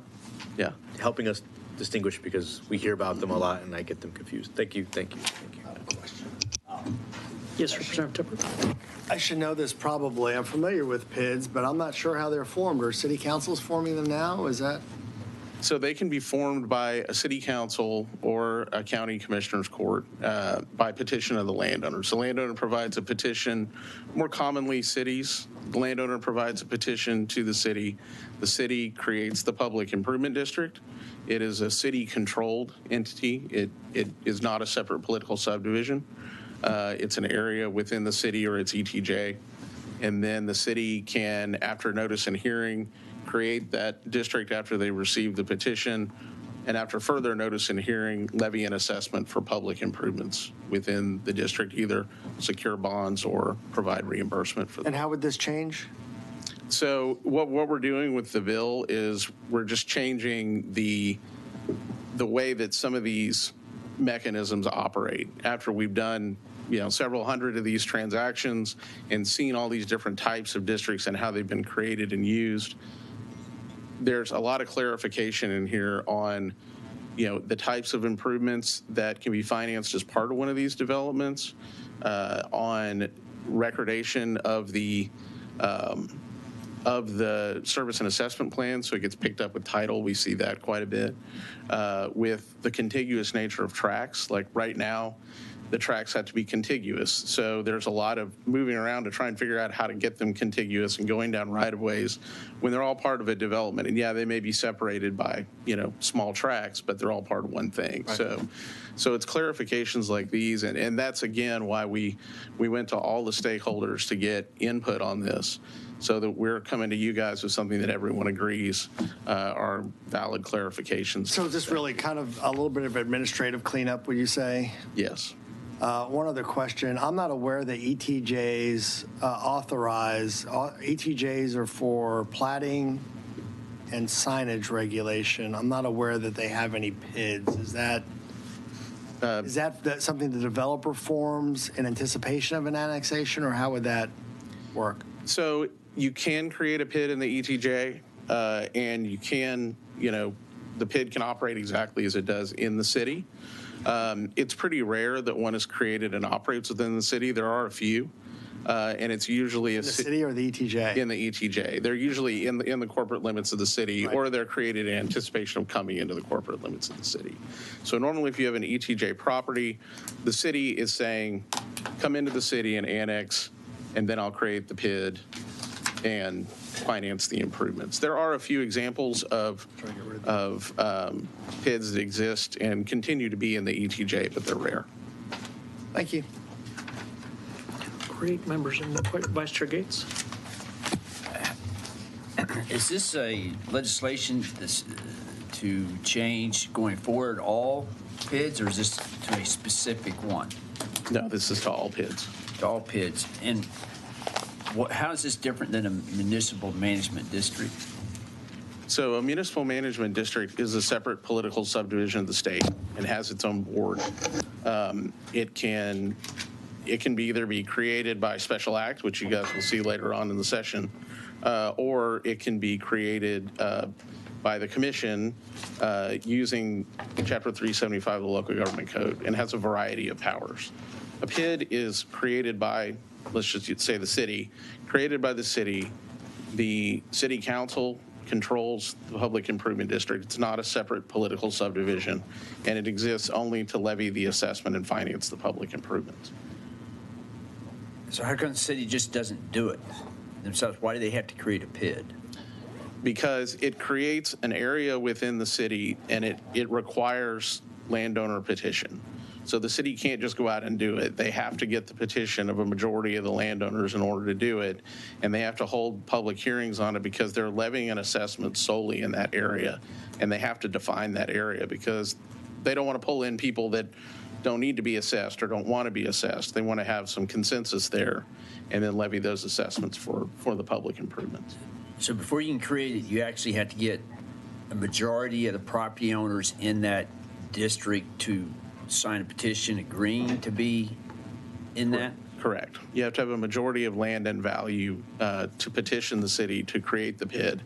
And then, well, they petition for the creation, then they have to hold a public hearing, which is mailed to all the landowners within the PID, notice of which is mailed to all the landowners within the PID and published.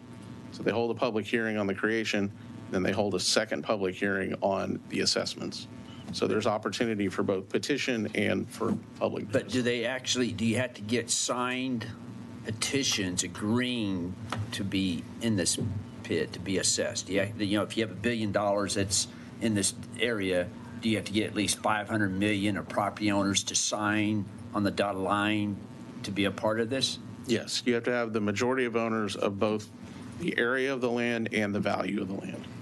And then if they want to disband, is it the same thing to disband? You only need a majority to disband, other than, I guess, you have to exist to continue paying the bonds. Yes, if you can dissolve the PID by the same petition process, but if the PID has levied an assessment or entered into obligations, then it can't be dissolved until those are repaid. So what does this legislation then change under versus the current system? Yeah, it doesn't really change much with regard to how the notices are provided. The main change that it has on the notice is that a landowner can waive that receipt of the notice. So usually the landowner's petitioning, so if they don't get the notice in the mail or anything like that, they can waive that because they're the ones that executed the petition. But they still have to turn in a signed petition agreeing to the creation of this PID. Correct. Okay. And the city council then controls it from that point? Yes. Okay. Members, any questions? Thank you so much, sir. You bet. Yes, Thank sir. you. Is there anyone else wishing to testify on for or against House Bill 3844? Hearing none, testimony is closed on this bill. And members, are there any questions? I'll be sure to work with your offices on getting you the differences between the TRZs and. Just as a learning. Yeah. With that, members, the chair's going to withdraw House Bill 3844 and leave it pending at this time. Members, is there any further business to discuss? Okay, if there's no further business, the House Committee on Urban Affairs stands adjourned, subject to call of the chair.